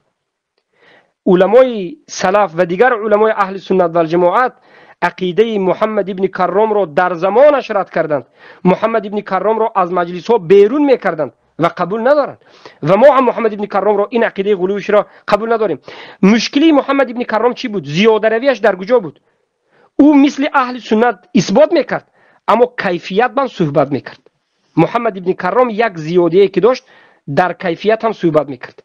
اما چخیلی که از ابو حنیفه، احمد ابن حنبل، شافعی، مالک، سفیان، عبدالله ابن مبارک و غیره صدها علما ثابت کردیم، علمای سلف اثبات میکردند، کیفیت رو چگونگیش رو نمیگفتند. نمیدونیم میگفتند، الله میداند. بله عقیده اهل سنت و الجماعت را خدا رحمتش کنه امام بیهقی یک کتابی داره، ما کتاب معروف های الاسماء و صفات. انا در همونجا از سفیان ابن عیینه رحمه الله تعالی روایت میکنه، میگه انا همه سفیان ابن عیینه گفت که ما وصف الله به نفسه فی کتابه المبین فقراءته تفسیره. او چیزی که خدای تعالی خچ وصف کرده، صفاتی را که آورده است در آیات متشابهه، همین تفسیرش فقط قرائت شد. لیس لاحد ان یفسره بالعربیه ولا بالفارسیه. کسی حق نداره که او را نه به عربی و نه به فارسی تفسیر کنه. اشتوا را ترجمه میکنن. ای بچه جهات نسبت پروردگار قبول دارن، بعد دعوا میکنن که ما در عقیده سلف صالح نه در عقیده سلف صالح. در کتاب اسما و صفاتی که بیهقی نوشته است، خودی بیهقی اثبات میکند که الله در بالا است. خودی بیهقی اثبات میکند که الله در جهت است، جهت به الله اثبات میکند. خودی بیهقی اثبات میکند که الله دست دارد، پای دارد، کف دارد، انگشت دارد. حتی بغم ها را به الله خودی بیهقی اثبات میکند. دو چشم را اثبات میکند و میگوید که معناش را به عربی میفهمیم، کیفیتش را نمیدانیم، کیفیت را صحبت نمیکنیم.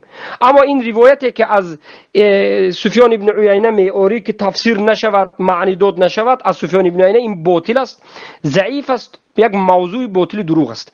خیلی که محققین و کسایی که این روایت ها را تحقیق کردند بیان کردند. زیرا که کتاب اعتقادی سفیان ابن عیینه و سفیان الثوری، سفیانین در لالکایی به سند روایت میکنند که در باب اسما و صفات میگفتند، اینها سلف صالح میگفتند که ما اثبات میکنیم همون چیزی رو که الله در قرآن اثبات کرد و همون معناش به زبان عربی میفهمیم، کیفیتش شرح نمیدیم. ای جوهلا، کیفیت و چگونگیش رو ما تفسیر نمیکنیم، شرح نمیدیم. خیلی که سخنی تحاوی رو خطا فهمیدی، این چنین سخنی سلف رو بار دیگر خطا فهمیدی. بله عقیده سلف صالح نیست شما. در عقیده سلف صالح ما هستیم الحمدلله، اهل مذهب هستیم.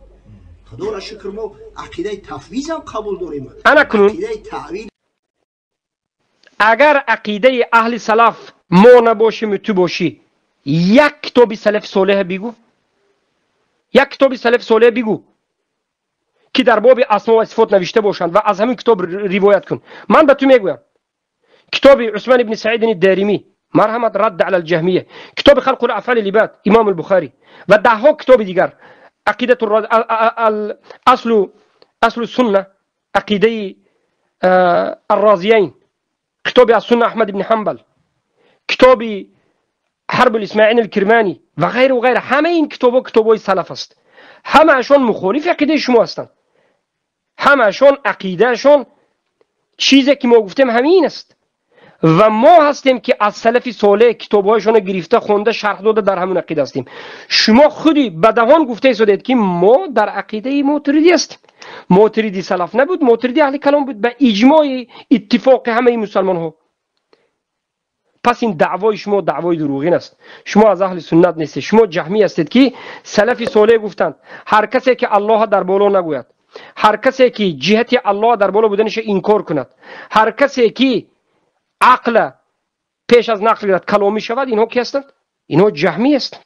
هر کسی که صفاتهای الله تعویل کند یعنی تحریف کند به این معنا که دستش رو قدرت گوید، غضبش رو قوت گوید یا که اومدنش رو ملک گوید و غیره، اینا گفتن این جهمی است، جلد است. بله تعویل اهل سنت و جماعه را تعویل صحیح به خاطر اون که در ذهن مردم پیدا نشود همین شبهات و مانندی ها و مخلوقات، ما ایران قبول داریم و جواب اینا به معانیده و جواب اینا به اعتراضگرا را به همین میتیم. خدا رحمت کنه شیخ ابوالفرج ابن الجوزی را بسیار عالم بزرگه، عالم کلام است. یک کتاب داره با نام تلبیس ابلیس، همونجا تاکید میکنه به همون خواننده ها مراجعت میکنه، میگه وعلم ان عموم المحدثین حملوا ظاهر متعلق من صفات الله على مقتضى الحس. آگاه باش، میگه آگاه باشید که همین جمهور محدثا وقتی که درباره صفات متشابهه خدا گپ میزنن همون را به مقتضای حس شرحش میدن، یعنی به حسیات، انا به حرکات نسبت پروردگار قبول دارن، جهت نسبت خدای تعالی قبول دارن. بعد سببش میگه بعد میگه فشبهو، مادام که قبول دارن انا جهات حس و مقصد مقتضای حس، اینو همون تشبیه میکنن خدای تعالی را، اینو مشابهه حساب میکنن. انا ببینید ابوالفرج ابن الجوزی این یکی از علمای اشعری، این خیلی قرنی بعد از والله علم قرنی 6 بود، والله علم خیلی علمای متأخرین است، از علمای متقدمین هم نیست، متأخرین است، سلف کجا اینو کجا. لیکن این میگوید که همه اهل حدیث عامتا، میگه عامتا یعنی همه عموم اهل حدیث عقیدهشون همین بود که صفتهای الله را به معنای زبان عربی میگرفتند، معناش همون خیلی که قرآن با اومده است همین خیلی ظاهر میگرفتند، تشبیه نمیدادند. اما اگر الله گفته باشد به همین معنا میگرفتند، نازل شد گفتند از این عبارت که حرکت به الله نسبت میدادند. بله الله حرکت میکند، صفت حرکت الله دارد. و جاء ربک، الله می آید، حرکت کرده میاد. حدیث به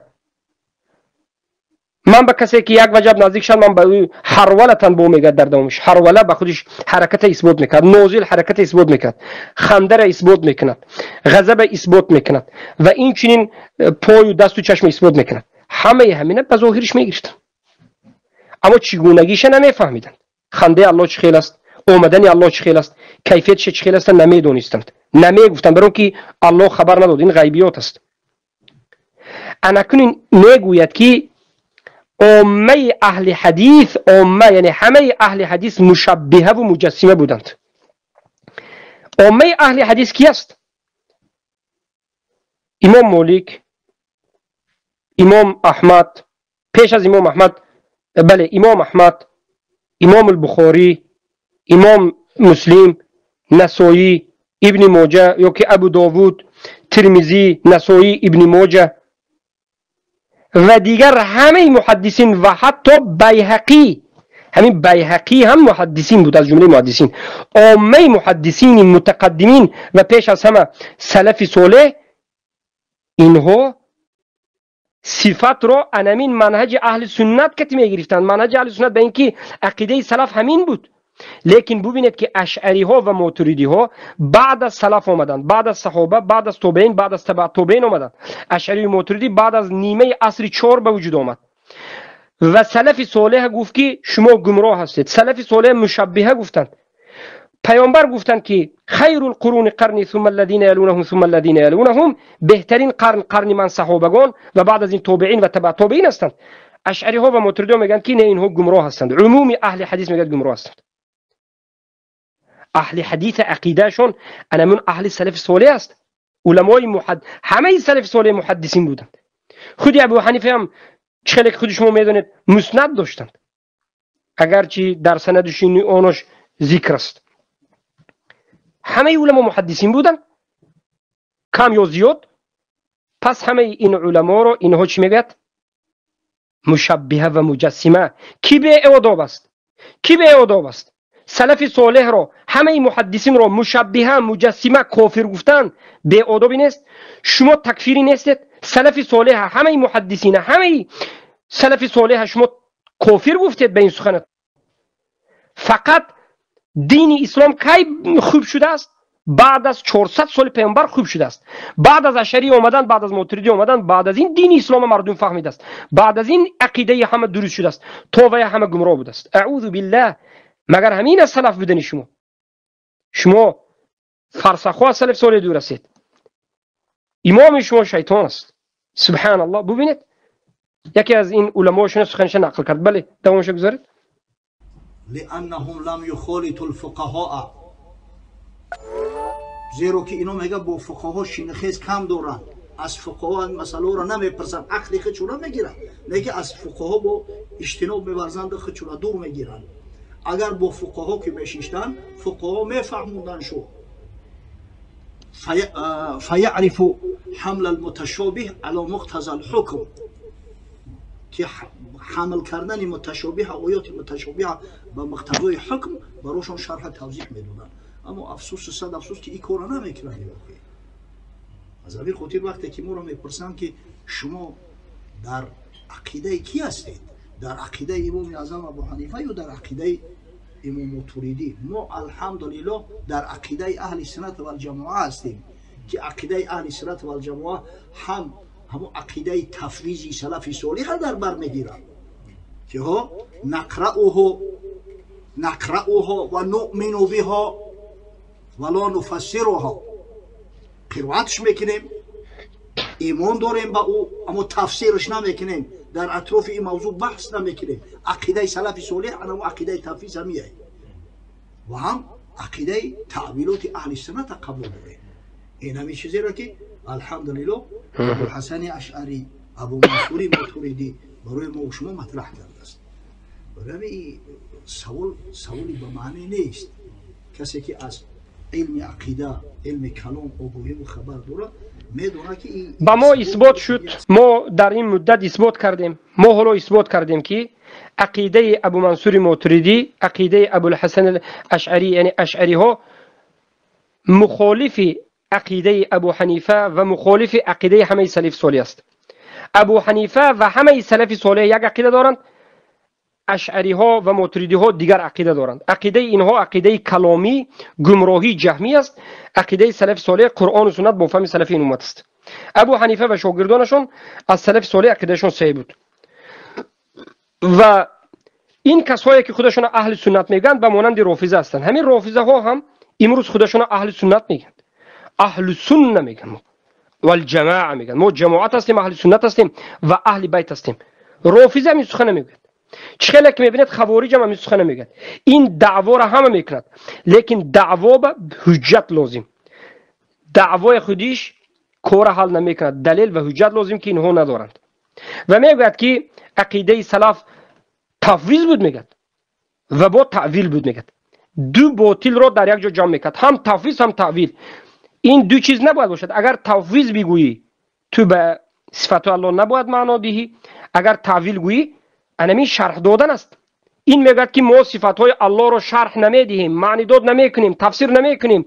این سلفی ها تفسیر میکند، معنی داد میکند، لیکن خودش میگه که ما تعویل میکنیم. تعویل انا همون تفسیر دادنه که خودت به عقل خودت یک کلمه رو به دیگر معنا میبری. الله در قرآن آسمان گفت، تو میگویی که نه این آسمان نه این زمین. الله در قرآن دست گفته است، تو میگویی که نه این دست نه این نعمت. کی به تو گفتی نه نعمت گفته؟ کنی دلیل از کجا اینا کدوم صحابه گفتند؟ نداری. انا خودت تفسیر کردی، خودت تعویل کردی. تعویل تفسیر است، معنی دادن است. همین معنی را معنای غلط دادی. اهل سنت معنی میدین، معنای درست میدین. تو معنی دادی، معنای غلط. تحریف کردی و جهمی شدی. اهل سنت تحریف نکردند و معنای ید دادند، در جایشون اهل سنت ایستادند. بله بگذارید. معنی اصلا هر دش یک چیز است. میگه این شریح قولی شریح عقیده امام اعظم ابو حنیفه حساب میکنه. دعوا میکنن شما میگین که مذهب واجبه. انا در یگان نه گذشت، این کمی گذشت تمام تو همینجا. ما مذهب واجب است یا نیست؟ ما میریم عبدالرحیم قزاقانی میگه که مقلد شدن به یکی از مذهب ها واجب است. میگه این سخنش البته باطل است و یکی از فرق های دیگر همین است که این میگه که ما اهل کلام، علمای کلامی و عقل میگه. ببینید علم کلام رو ابو حنیفه رد میکردند، شاگردایشون رد میکردند و میگفتند که آموختن علم کلام برای اینکه از وی دین بگیرید حرام است. ابن خزیمه نقل میکند از ابو حنیفه، میگه که ابو حنیفه و محمد ابن الحسن و ابو یوسف ينهون عن الخوض فيه یعنی الكلام و يدلون اصحابهم على الكتاب والسنه. ابو حنیفه، محمد ابن الحسن الشیبانی، ابو یوسف یعقوب ابن ابراهیم مردم را از آموختن علم کلام منع میکردند و مردم را میگفتند که به قرآن و سنت چنگ زنید. ذم الکلام صفحه 196 ابن خزیمه. مرحمت ابو حنیفه رحمه الله چی میگفتند؟ بزدوی میگوید که و نحن نتبع ابا حنیفه فانه امامنا وانه كان يجوز تعليم وتعلم وتصنيف فيه ولكن في آخر عمره امتنع عن المناظره فيه ونهى اصحابه عن المناظره. یعنی میگوید که ما پیروی از ابو حنیفه میکنیم، شاگردان ابو حنیفه هستیم. ابو حنیفه در اول کلام کمی قبول کرد اما در آخر عمرش توبه کرد و این من کرد. میگد در اصول دین بزدوی صفحه 4 ذکر شده است. پس علم کلام در نزد ابو حنیفه هم حرام شد. ابو حنیفه به یکی از شاگردانش میگد که در کتاب مقاله سلفی آمده است که مقالمه الفلاسفه میگد که علیک بالاثر و طریقه السلف و ایاک و کل محدث فإنه بدعه. به تو ضرور است که پیروی از سلف بکنی، یعنی از صحابگان تابعین کنی و از چیزهای ناپیدا دور شوی که همش بدعت است. ذم الکلام به ذکر میکنند از ابو حنیفه. محمد ابن حسن الشیبانی میگد که کان ابو حنیفه بحثنا علی الفقه و ینهانا عن الكلام. ابو حنیفه ما را به علم فقه، به علم قرآن و سنت میبرد و ما را از علم کلام منع میکرد. علمای کلام گفتن چیز در نزد ابو حنیفه نبود. ذم الکلام صفحه 196 ذکر شده است. پس ببینید که اینها چگونه مذهب ابو حنیفه رو تغییر دادند.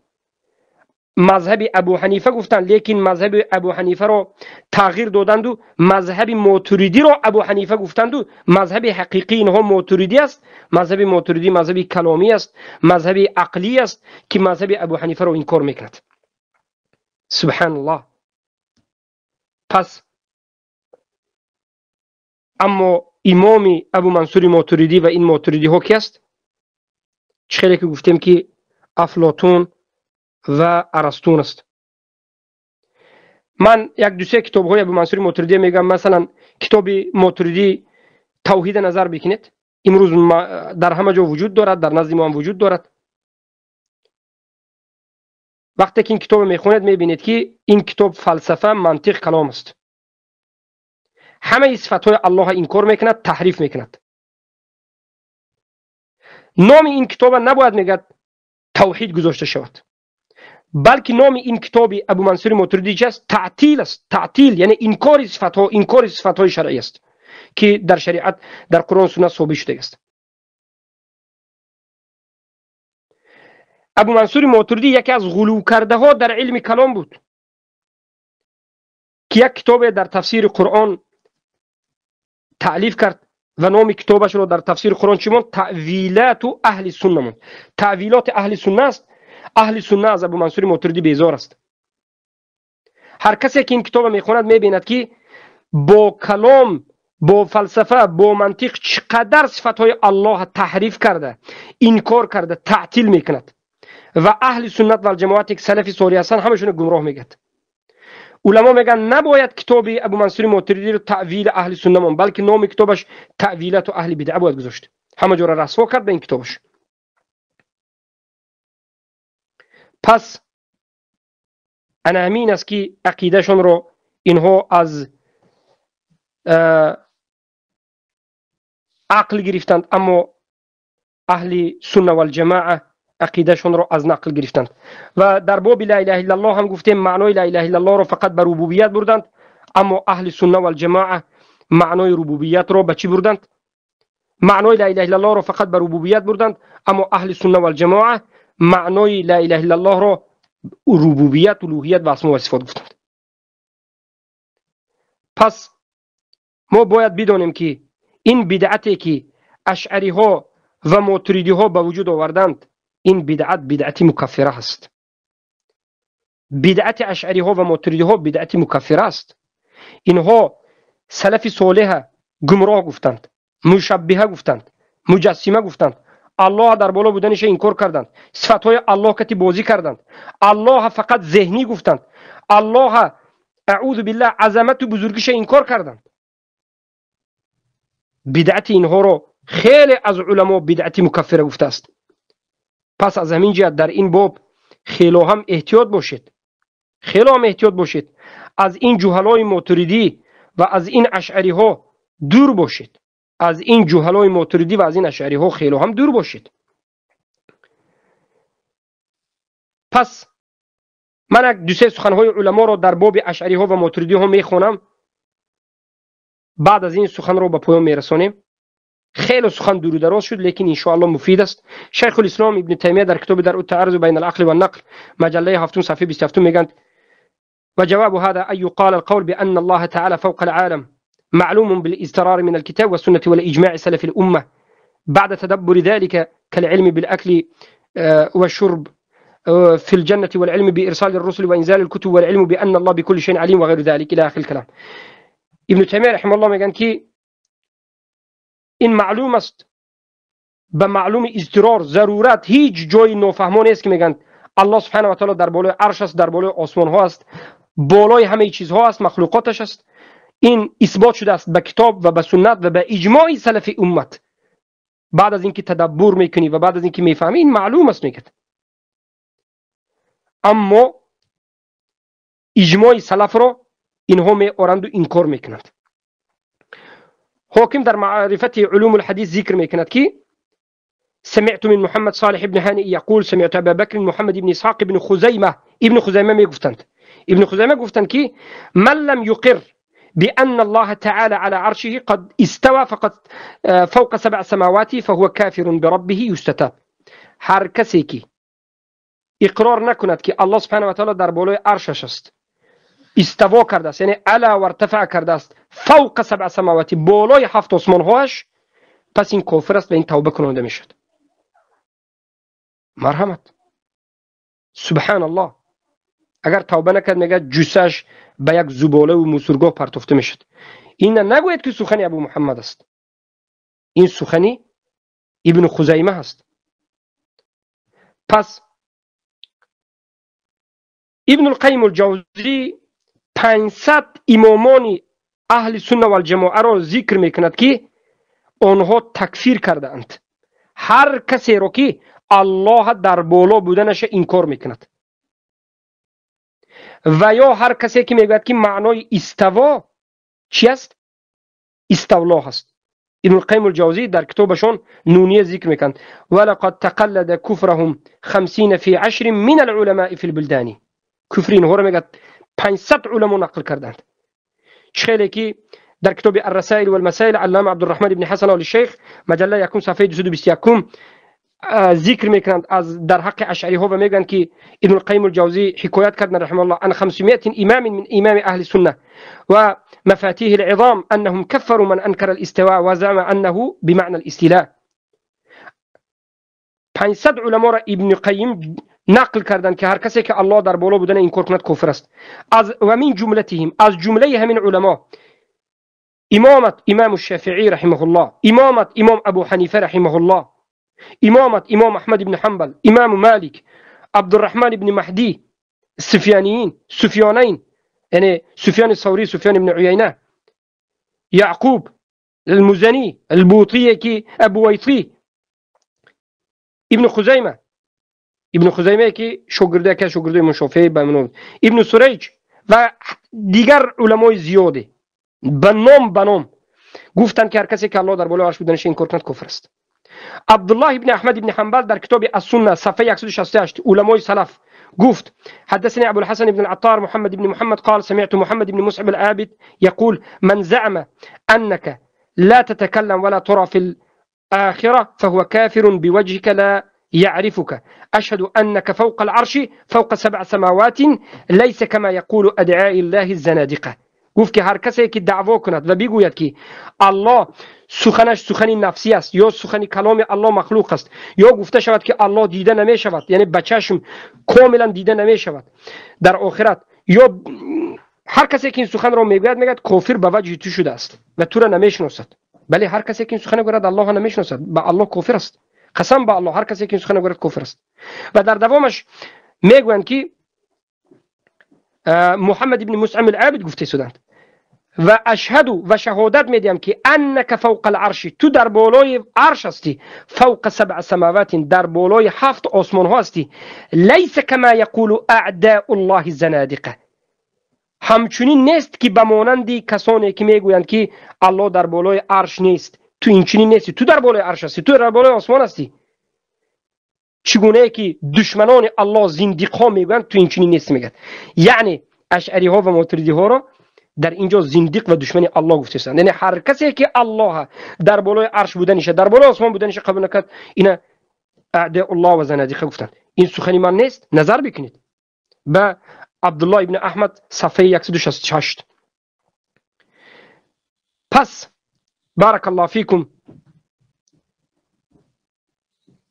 در این مسئله سخنها خیلی زیاد است. من ایده از سخنها را از سلف ذکر کردم، این سخن سلف است. بدانید که اشعری ها انا همین عقیده را و ماتریدی همین عقیده ها را دارند و اینها را ما چی میگیم؟ جهمیون جلدون، جهمیون جلد.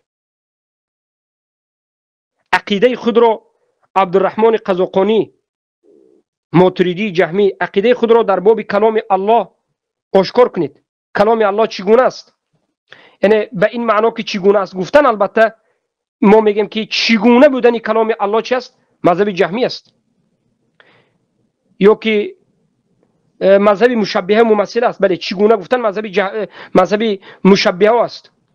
و کلام الله انکار کردن و مخلوق گفتن یا کلام الله نفسی گفتن هم مذهب جهمی است.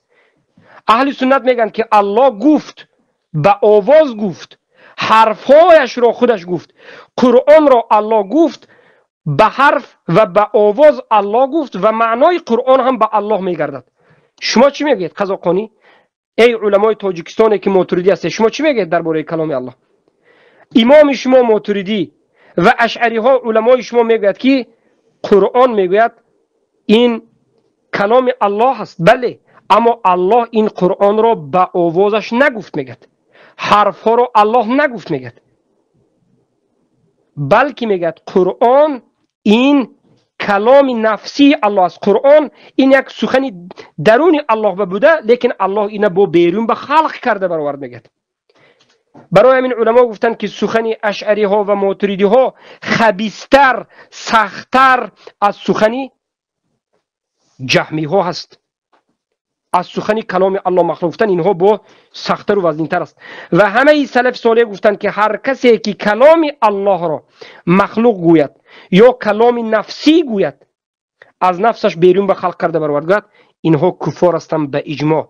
خیلی که در عقیدت الرازیین اصل السنه و اعتقاد الدین ابو حاتم الرازی و ابو زرعه الرازی را به اجماع سلف صالح ابن ابي حاتم نقل میکنند و میگویند و من زعم ان القرآن مخلوق فهو کافر بالله العظیم کفرا ينقل عن المله. هر کسی که اعتقاد بکند که قرآن مخلوق است، پس این کافر به الله عظیم کفری که ناقل از ملت است. و این چنین اشعری ها انا همین کلام الله را به دیگر عباره مخلوق میگن، ماتریدی ها به دیگر عباره مخلوق میگن، کلام الله کلام نفسی است میگن. پس این کفر بوده است، خارج از ملت اسلام شد. و من شک فی کفره ممن یفهم فهو کافر. و هر کسی بیاید به همینها عذر بدهد، کافر بودن همینها به شک بکند، ممن یفهم، از همان کسی که میفهمد این مسئله را، علم دارد، عذری شد، اینم کفر است. عذری که علم دارد کفر است. پس برای همین ما سخن را به درازانه میکشیم. حالا به شما بیان شد که عبدالرحمن قزاقانی عقیدهش عقیده جهمی است، زیرا که عقیده اشعری و عقیده ماتریدی اینها عقیده کی است؟ جهمی ها هست. اگر شما خواهید که باز کتاب های مخصوصی رو در این باره خونید، کتاب های تکفیر الاشاعره، الرد على الجهمیه عثمان بن سعید الدارمی، الرد على الجهمیه امام البخاري رحمه الله خلق افعال العباد، الرد على الجهميه ابن خزيمه، الرد على الجهميه الاجري والخلال، وذم الكلام الرد على الجهميه عثمان بيقول ابو الاسماعيل الهروي. همه اینها علمای سلف و یکی از اونها علمای متقدمین است. ما امروزه علما رو نگفتیم، همیشه علمای سلف و متقدمین است. این کتاب ها رو مطالعه کنید و این چنین کتابی شرح اصول اعتقاد اهل السنه والجماعه لالکایی زیاده از 1000 علما را نقل میکرد در این مسئله. با همین بود که بارک الله فیکم، هر کسی که نزول الله گوید که معناش دیگر است، پای الله گوید که معناش قوت است، دست الله گوید که معناش چی است؟ معناش نعمت است و قدرت است، و چشم الله گوید که این رحمت است، رزق است. الله در بالا بودنش گوید که این معناش استولا است. الله در بالا نیست و در همه جا گوید. لامکان گوید و الله در بالا بودن این کار کند. این اشعری یا ماتریدی که هر دوش یک چیز است، یک گمراهی جهمی جلد است و زندیق است و از ملت اسلام بیرون است. با همین بارک الله